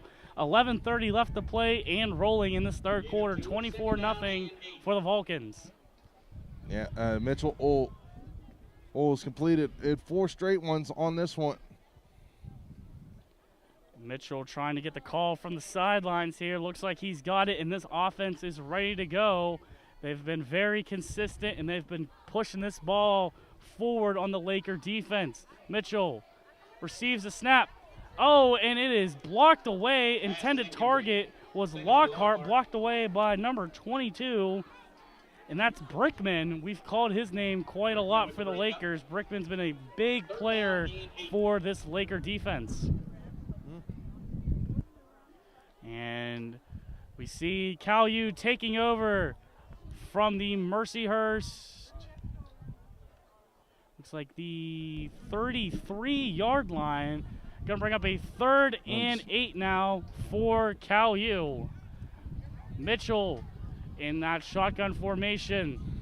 Lakers trying to adjust to the Cal U spread here. Mitchell in the pocket, facing some pressure, dumping it off to Brunson. Initially hit on the play by Zacharias and is brought down finally by the Laker defense. And that's going to bring up a 4th down and 5, Johnny. Yeah, Cal U had some momentum starting off, especially with there was a couple catches by Tyson Hill, but this Mercyhurst defense stepped up here. It's going to be interesting to see what Coach Dunn wants to do here. Well, Johnny, looks like he's already made his decision. Mitchell remains on the field for this 4th and 6 now. Let's see what the Vulcan offense can do, or can the Laker defense come up with another huge defensive stop? Making sure the play is correct here. Chants from both sides of the field now from both fans. Mitchell receives a snap. Patiently throwing it to Tyson Hill. Caught. And it is a 1st down, California. And they're at the 20-yard line of the Lakers. And that's going to put Cal U at 50% on 4th down conversions. And we look at the replay here. Here, Mitchell just taking his time, drops back, finds Hill wide open, and for the 1st down, got some extra yardage on that too. And that's one thing about Tyson Hill as well. He never gives up as well. None of these receivers give up. They always keep pushing until that whistle blows. Here we go again. Within the red zone this time. California on the 19-yard line of Mercyhurst. Mitchell receives a snap, pulls it away. Caught in and out of the hands of Tyson Hill. Incomplete pass, 2nd and 10. 9:25 left to play in the third quarter. Yeah, that was just a bullet pass there from Noah Mitchell. Well, us couldn't corral it there from Tyson Hill. It'll be okay for now. Like I said, 2nd and 10. Still have a little bit of time to work here. We've seen Mitchell throw that ball to Hill quite a lot on this drive. Let's see who he throws it to this time. Single back in the backfield, trips to the near side of the screen. Mitchell in that pistol formation that he loves to be in. Quickly handing it off to Brunson, who picks up 4 or 5 on the play. He's still going, and he's brought down by a horde of Lakers. 3rd down. Yeah, nice run there by Brunson. And to get about 4 or maybe 5 on that one. Gain of 3. 3rd down and 7. It's going to be a 3rd and 7. That's what the PA announcer says, and that's what the officials agree with. 3rd and 7 for Cal U. Deep in Mercyhurst territory, looking at about the 16-yard line of the Lakers. Cal U up 24-0, trying to put at least another 3, maybe even 6 on the board. Mitchell again in that pistol. He's going to drop back the pass. Firing. Caught. Touchdown. Derek Lockhart for California. Put 6 on the board for the Vulcans. Yeah, Lockhart was not going to be denied once again. And he's had a couple go past him. It's in the end zone 4 or 6. And what a nice play by Mitchell to Lockhart, adding 6 up on the board for California. 8:37 left to play. Beatco, he's been perfect so far. Let's see if he can make it 4 for 4 here.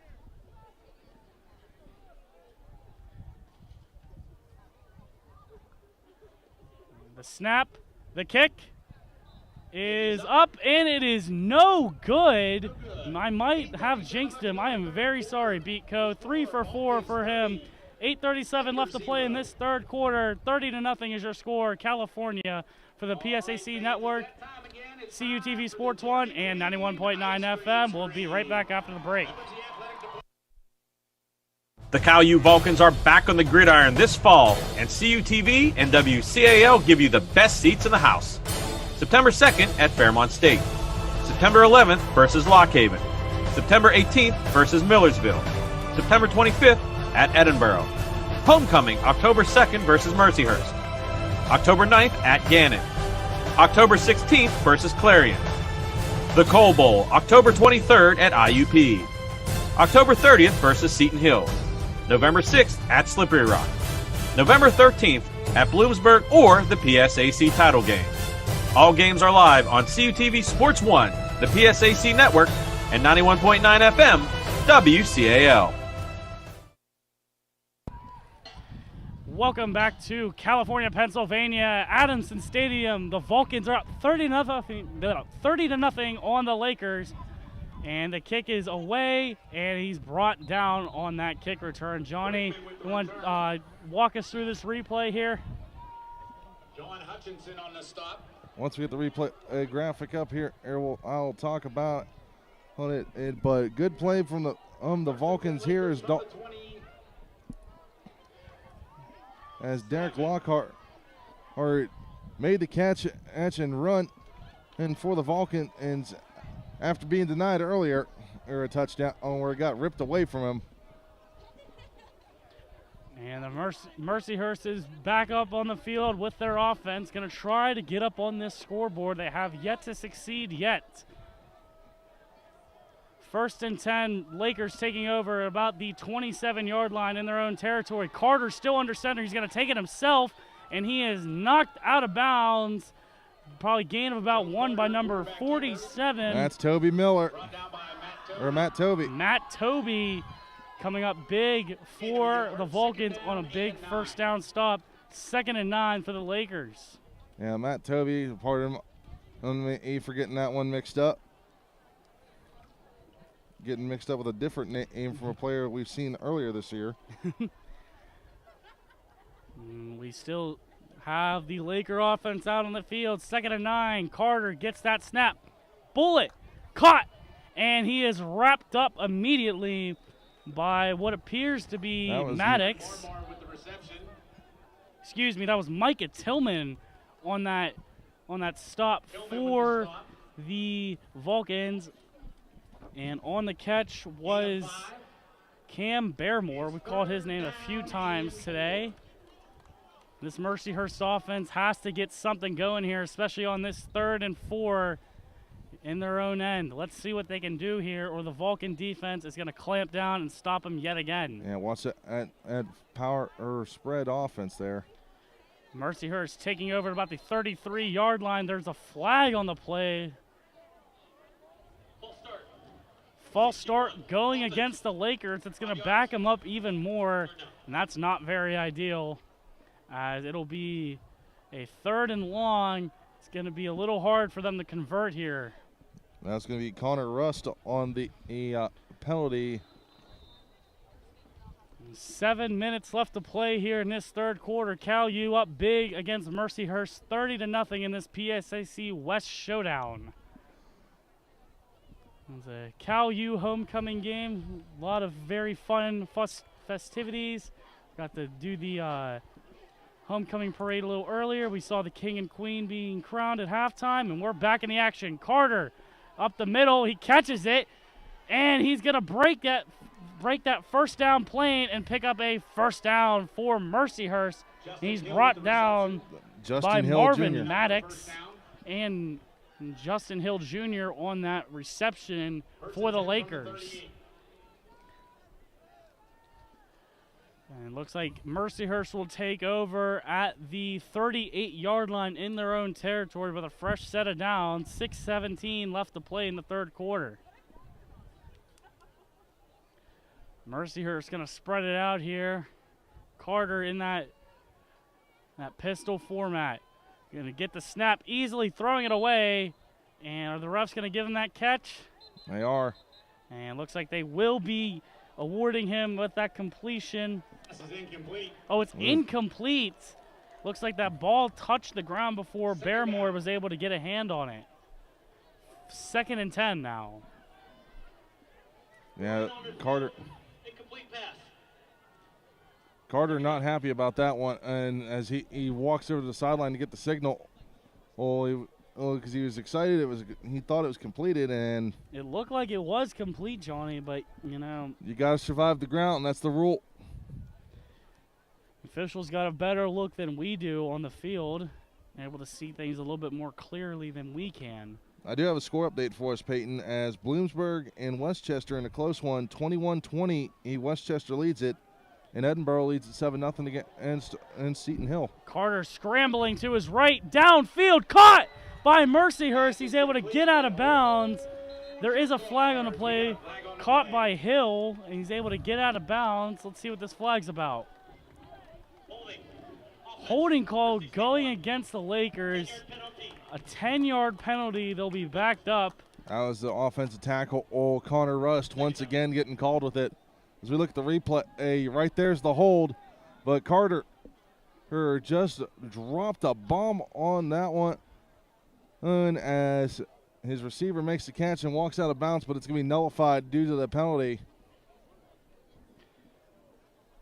And the Lakers are going to be having to almost do the impossible. It is 2nd down, but they are back very deep. 2nd and 20 they'll be faced with at their own 28-yard line. Vulcans have been pretty good defensively. Can they continue? Carter's going to be in that pistol format. Both backs to either side. He's going to hand it off up the middle, and he'll gain about maybe 5 or 6 yards. Looks like that was Rodriguez. Rodriguez was on the carry, and it was met by a couple defenders. Silva, one of the big guys for Cal U, met him at the line. It'll be 3rd down and 13. 3rd and 13 is what the Lakers are going to have to deal with. Can they get past the California defense to continue this drive? Carter going to send a man in motion. Dropping back the pass, quick throw down the middle, and he's met right away by the Cal U defender, and that is Solomon Jr. coming up big for Cal U, and that's going to bring up a 4th and long for the Lakers. And there's another flag down. That's on near the Mercyhurst bench. I'm not sure if the refs are trying to get the players to do the laundry or if they're trying to, I don't know what's going on, but the lot's being thrown there on the play. They say no littering, but here we are. After the play, personal foul for 23, California. 15 yards, automatic. And that is not a good thing for California as they are given a personal foul. Let's look at this replay here.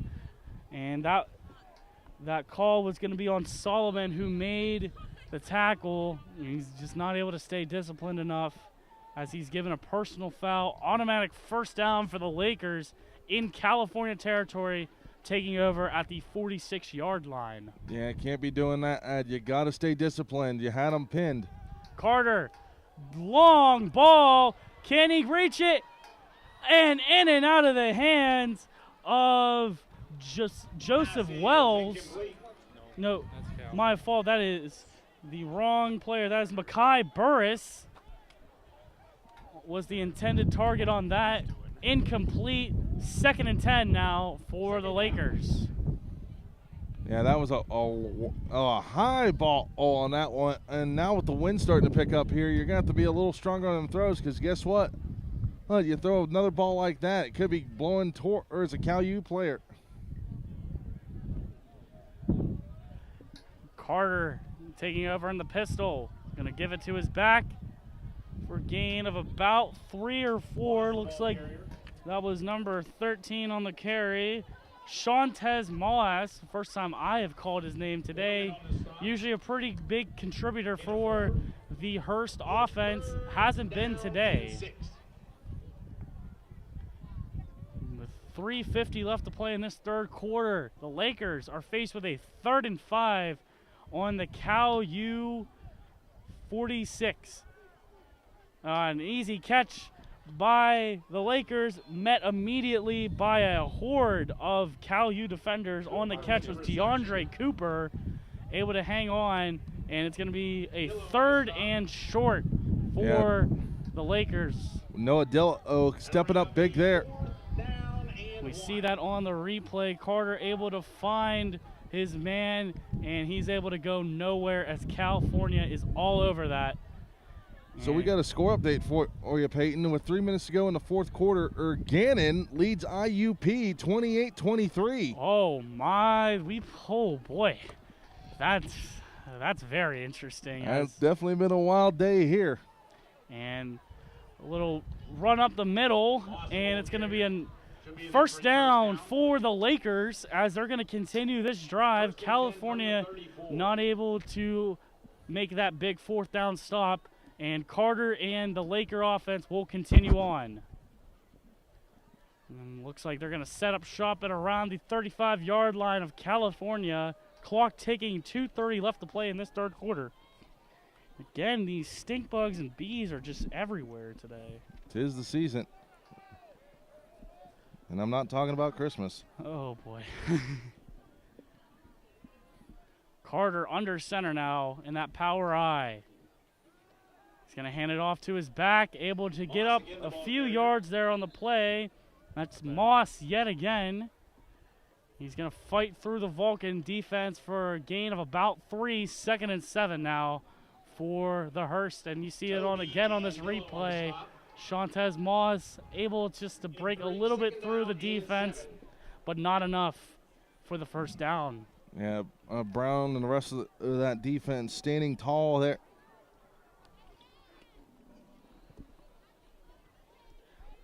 Here we go again. Hurst is ready to go against Cal U. Carter in that pistol formation, sending a man in motion.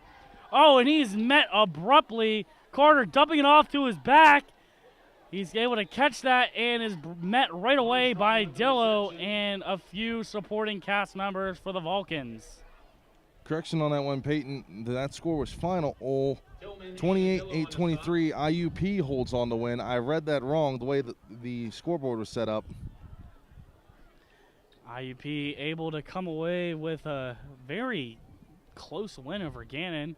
Make sure you check us out next week as Gary and I will be heading up to Gannon on Saturday next week, where Cal U will take on Gannon in what should be a fun matchup. Clock ticking again. It is 3rd and short. Sack on the play.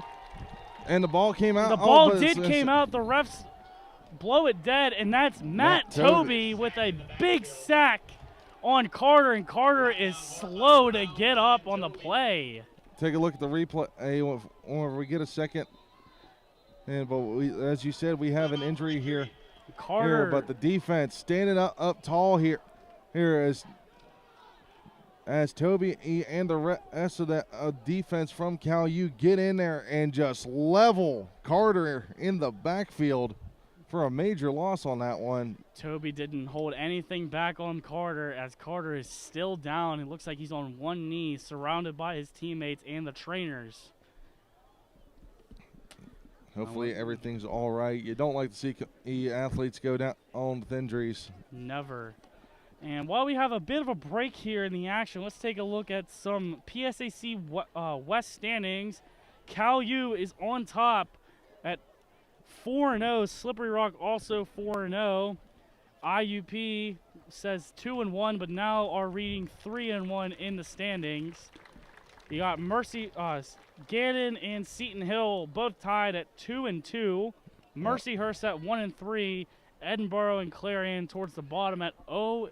Well, Edinboro is 0-3. Clarion reads 0-4. And let's take a look at the East standings. Shippensburg at top 4-0. East Stroudsburg, Kutztown, Westchester, and Shepherd all at 3-1. And Bloomsburg, Lockhaven, and Millersville all at 1-3 in the East. And looks like Carter was able to get up off the field, and looks like the trainers are going to be attending to him. We have a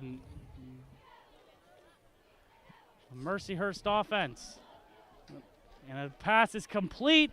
Oh, he's still on his feet. He's finally knocked out of bounds by Martin Jr. And that was caught by Rylan Davidson. And we do, Johnny, have a change of quarterback. It's the kicker. Brian Brooks is now back to fill in at quarterback. And just like that, Johnny, that is the end of the third quarter. We're going to send it to break.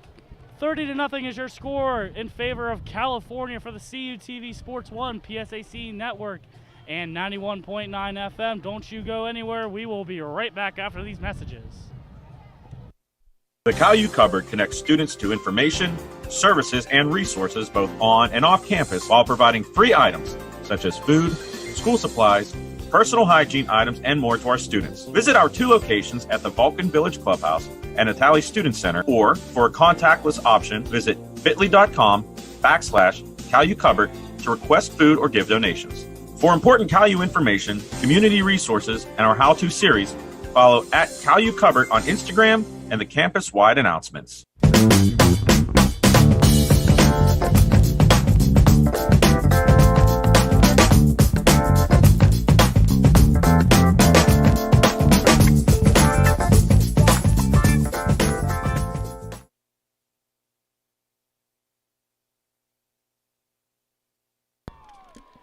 Welcome back to California, Pennsylvania, where we are live from Adamson Stadium. California is up huge on Mercyhurst, 30-0 as we begin this fourth quarter here.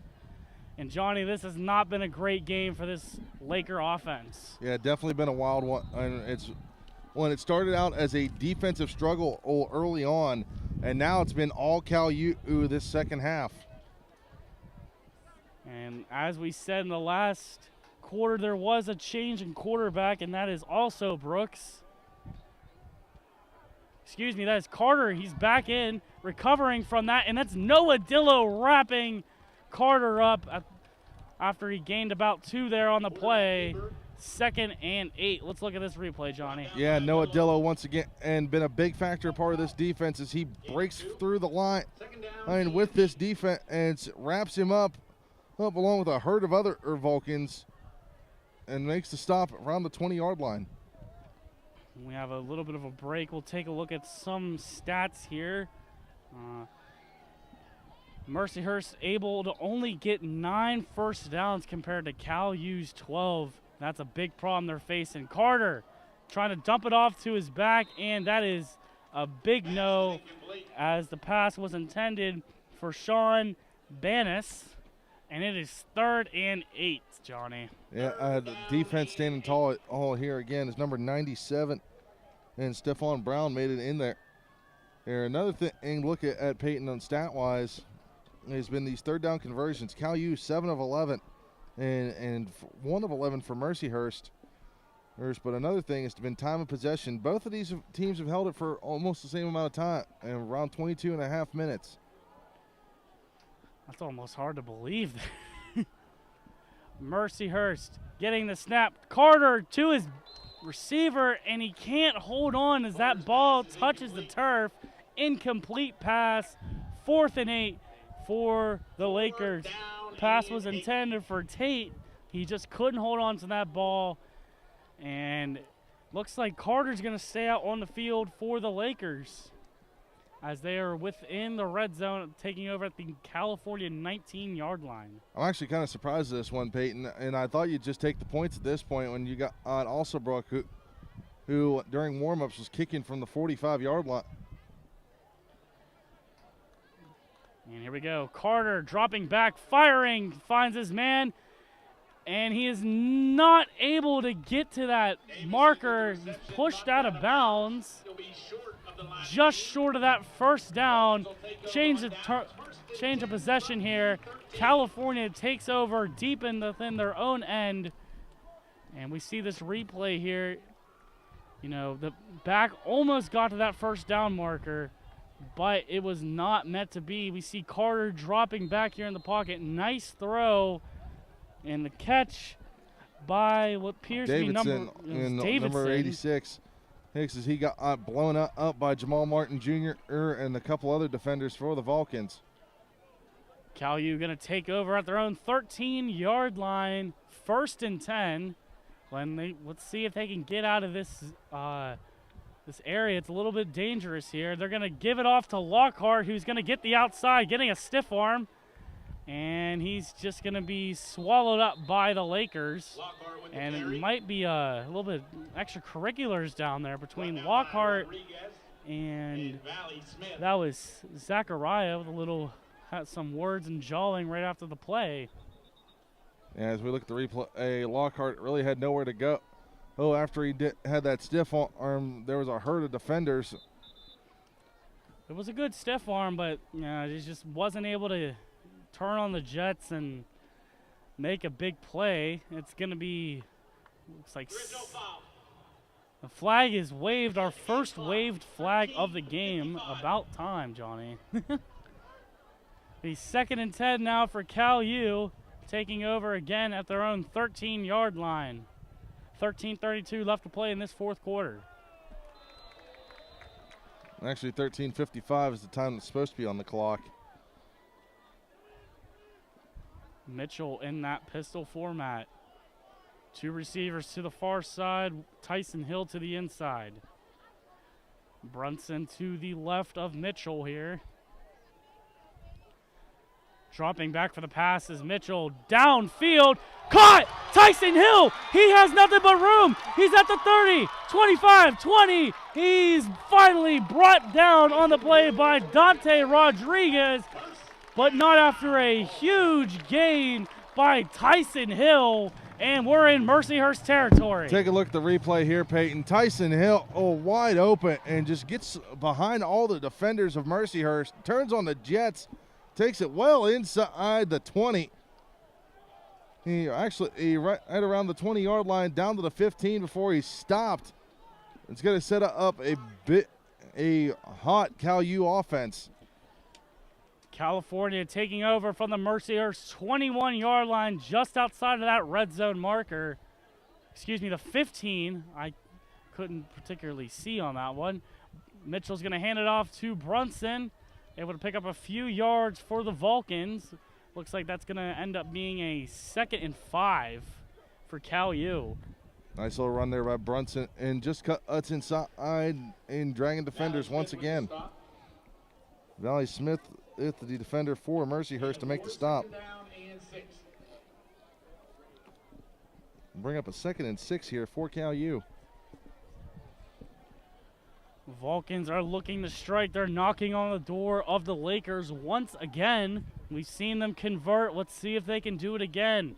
12:05 and running in this 4th quarter remaining. Mitchell drops back for the pass.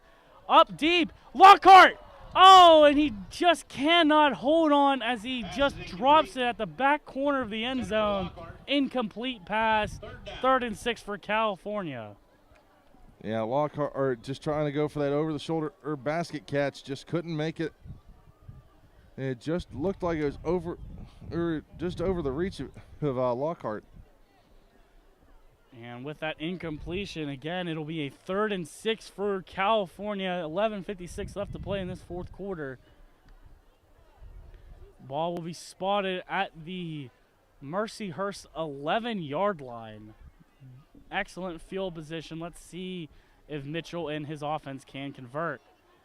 Mitchell, PA pass, and he is brought down immediately. Sack on the play for the Lakers by Thomas Zachariah, and what a big play for the Lakers. Looking at the replay here, Peyton, and as looks like Mitchell was trying to hand it off, but decided to pull it back, trying to go for that quarterback draw again, but it stopped right there at the line. And we don't see Beatco. We still see Mitchell. Looks like Cal U is going to go for it. Just need to get it to the 5-yard line. But they could also be going for the hard count on the set Beatco up a little bit closer. 4th and 11, Cal U taking over at the 16-yard line of Mercyhurst. Mitchell stepping forward, firing over the reach of Lockhart. Turnover on downs for California. And even though they didn't get that one, they're still up by a lot here. Yeah, honestly, I'm surprised. I thought Noah was going to run it because he had a lot of yards in front of him. Mercyhurst will take over on their own 16-yard line. Fresh set of downs, 1st and 10. Only 11:05 left to play in this final quarter. Today's contest is brought to you by the following supporters of Vulcan football. BSECU. The Lakers getting their offense set. Cal U getting the defense set. And, you know, like we've said all broadcast, the Lakers have not been able to get anything really going on offense. Let's see if it changes on this drive. Carter hands it off to his back up the middle, met immediatee by the Vulcan line. And he was able to go nowhere. Yeah, Noah Gerald Brown and Matt Toby in on the stop. And we've called their name quite a lot here today, Johnny, haven't we? That we have, Peyton. Big defensive players for this Cal U team. We've seen the Vulcans. Every game they've played, they've been absolutely on fire, not allowing a whole lot of points for the other team. And so far, none today. 10:25 remaining in the 4th quarter. Carter drops back quickly, met immediately. Looks like that is trying to get a number. We do have a flag on the play, a late flag. There's another one getting thrown in. Pass caught by Burris. And we got to see what this flag is about here.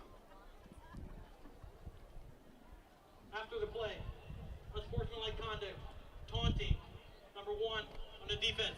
And it's going to be an unsportsmanlike call going against Nazir Taylor. Coach Dunn's not going to like that one at all. I didn't even see it, but we'll take a look at the replay here to see if we can spot it. And we see as here's Carter's pass. And he's wrapped. His receiver's wrapped up instantly by Nazir Taylor.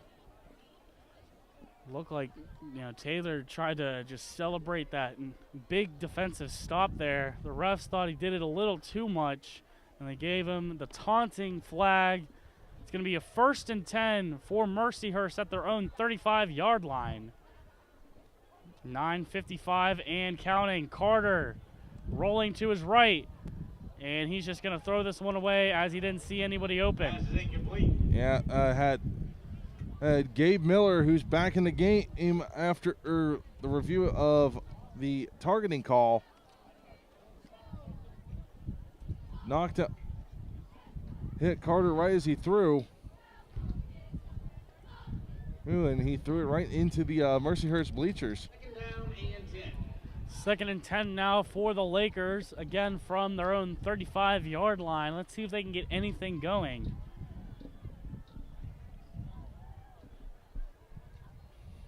It's going to be Carter in the pistol format. 2 to the near side, 1 on the far side, back in the backfield. Receives the snap, scanning the field, quick dump off to his back, met immediately by Noah Dillo. And Jamal Martin Jr. is in there as well. Jamal Martin Jr. also able to help out with that tackle, and it is a 3rd down and 11 for the Lakers. Now is the tight end, Jason Armstrong, the player I said to watch out for.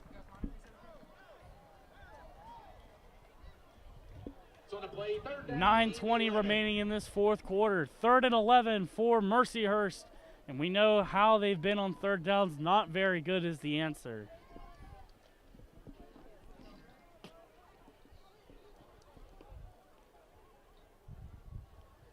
Cal U getting the defense set up. Carter receives the snap.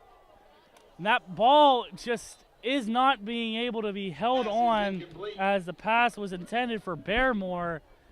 The ball just pops out from his hands and it goes way incomplete. 4th down again for the Lakers. Yeah, definitely. I thought we were going to be talking another tip drill interception. We called so many of those last week at the Edinburgh game. But it looks like Mercyhurst is going to play it safe, and they're going to send the punter out this time. Tarrant and Jackson back to receive the punt for the Vulcans. And it's 4th and 11 for the Lakers. And that punt is up and away. A pretty short punt there. Takes a bounce. Able to be received by Jackson, trying to take the outside. And he's able to lose some yardage on a play. Big stop by Zach Hesley, the defensive back. We got a flag down. And yet another flag here on this play. The refs are making sure they get paid today. 8:43 left to play here in this final quarter of action. Cal U up 30-0. Here in the return. Block in the back. Number 3, California. And it's going to be a block in the back call going against Cal U. Jamal Martin Jr., the one they're flagging on that one. So that's going to back Cal U up another 10 yards from the end of the play. Cal U's got to watch. They're pretty deep in their own end here. Looks like the cheerleaders were celebrating there with Blaze. Had him crowd surfing there for a moment. You don't see that every day. And that Vulcan offense trotting back on the field. Like I said, 8:43 remaining in this 4th quarter. Deep in their own end, it's California, 1st and 10, taking over on their own 10-yard line. Excuse me, the 11. 1st and 10 from the 11. Mitchell back to receive the snap. Gets the snap, quick little bubble screen to Jackson. Turns on the Jets, and he is brought out of bounds by number 27, and that's Eric Lyon. And that's a Vulcan. 1st down on the play. Yeah, good play there. Jaquay Jackson, and on the bubble screen once again. He loves that bubble screen out because he turns it into big yardage.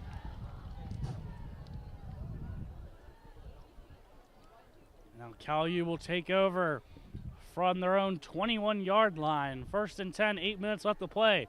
Mitchell in the pocket, dumps it off to his back. I believe that's Sykes there. Yeah, this is the Richie Sykes. Gonna get some reps here to give to get Brunson in and McCann and some time off from this one. Cal U taking over from their own 29-yard line, 2nd and 2. Trying to just keep this clock running and bring this one to a close here in Adamson Stadium. 7:30 left to play in the game. Cal U up huge on Mercyhurst. 30-0 is your score at the Cal U homecoming game. Mitchell gives it off to Sykes up the middle, and that is going to be a Vulcan first down. He was still going there for a little bit, but he's finally brought down by the Lakers. Yeah, nice run there by Sykes. Taking one out of Brunson's playbook there as he just dropped the shoulders and started running upfield.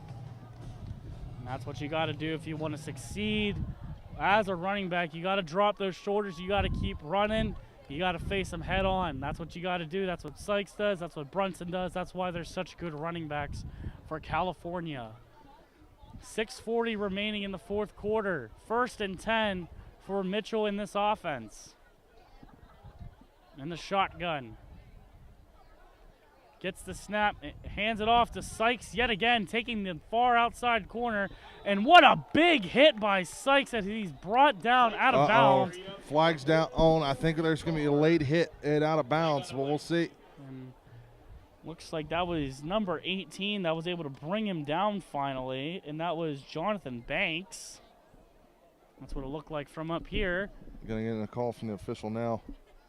After the play, personal foul, late hit out of bounds. Number 18, defense. You're exactly right, Johnny. Late hit out of bounds going against Banks and the Lakers. Automatic first down, put Cal U up 15 more yards, and they're in Mercyhurst territory. We're looking at the 44-yard line right now. Fresh set of sticks here. 10 Vulcans from the 43. 6:15 remaining in the game here. 30-0 is your score from Adamson Stadium.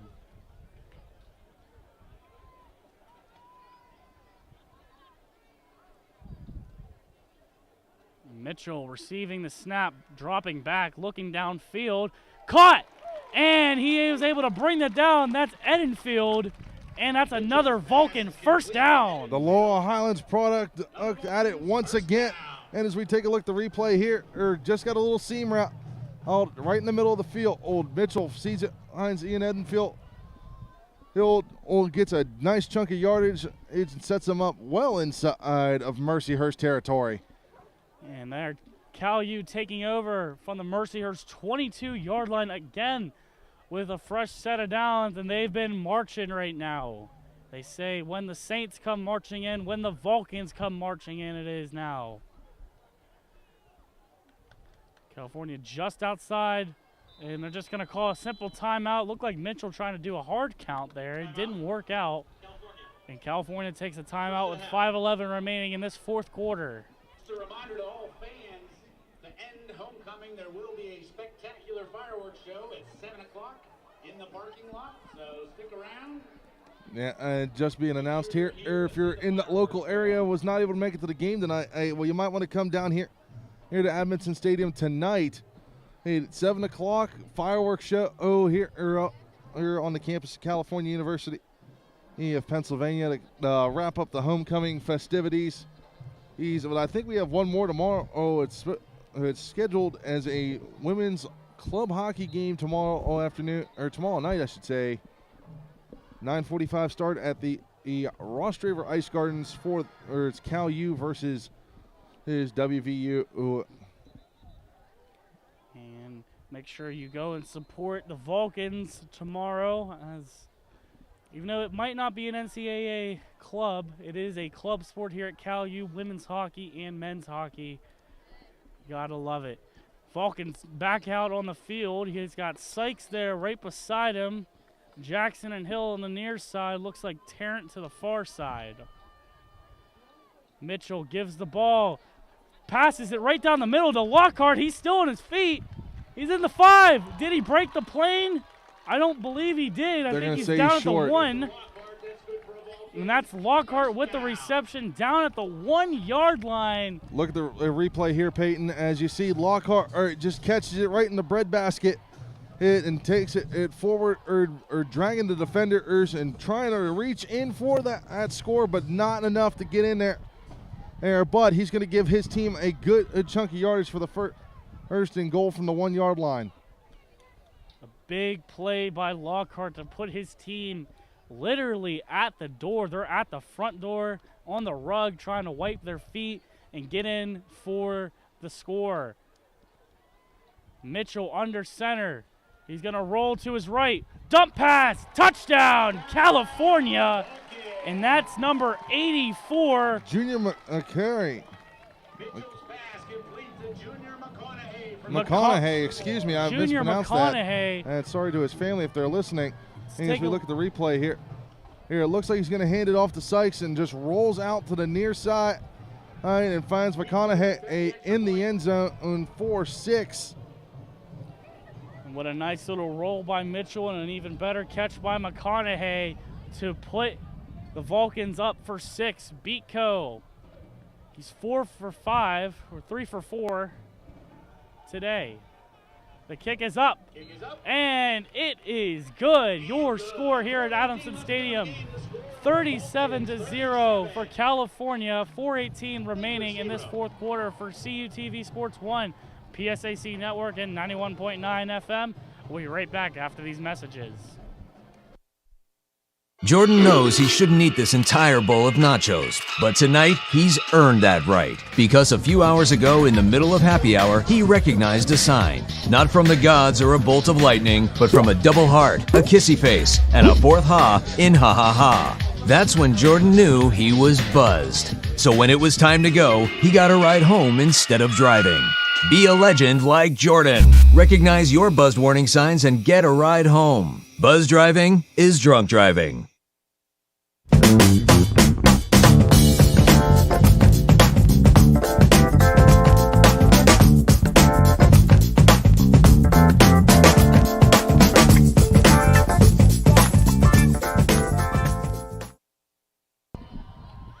And welcome back to our broadcast on CUTV Sports 1. I'm Peyton Trollinger with Jonathan Sakaguchi. We've been having a great time here at Adamson Stadium.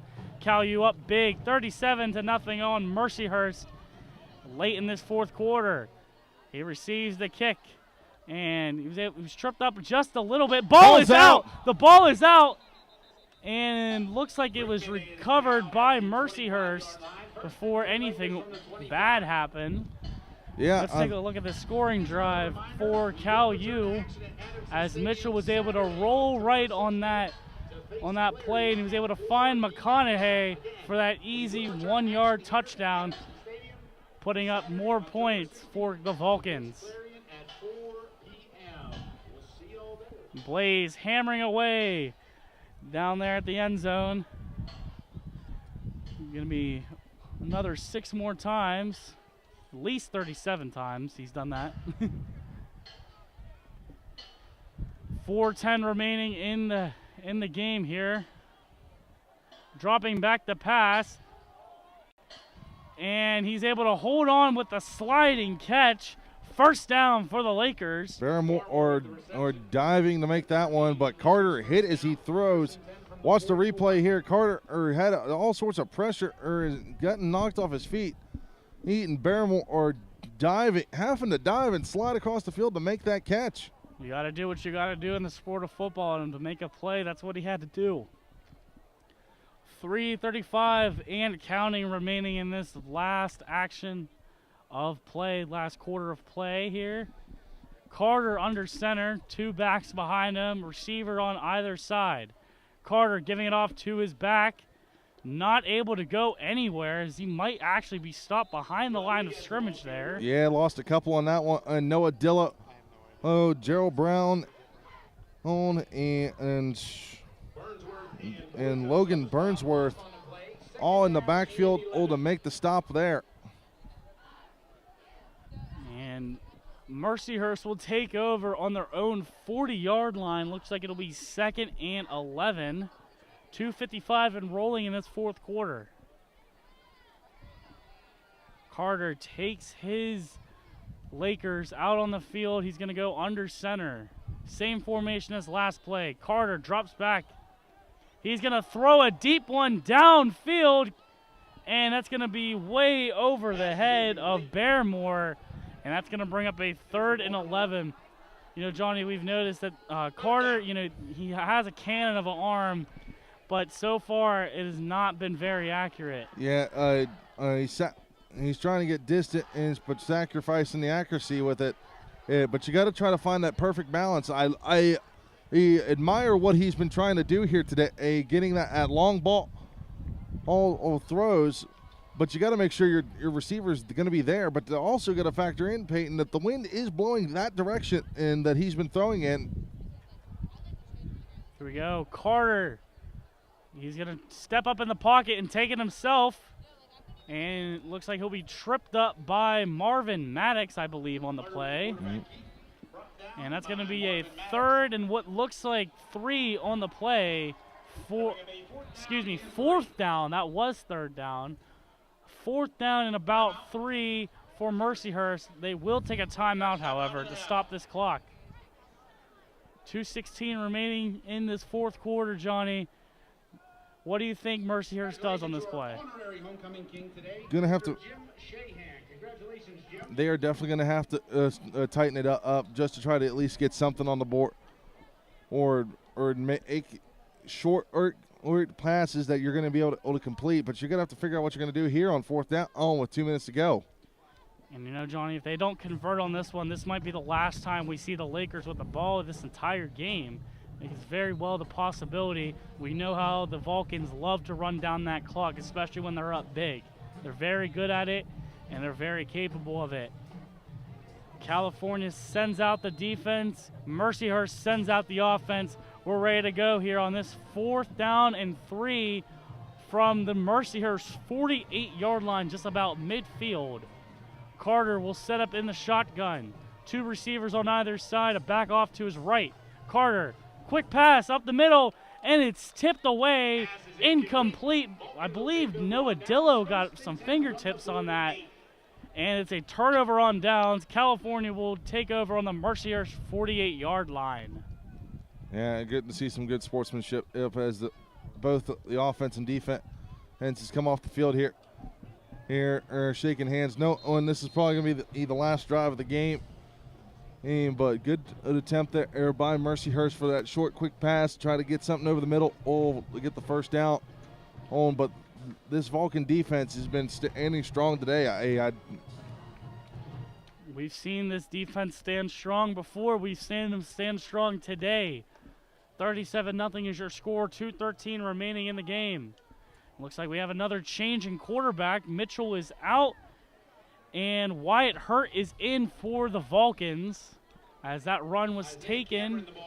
Isaiah Cameron was the running back on that one, number 26 in your scorecards today, ladies and gentlemen.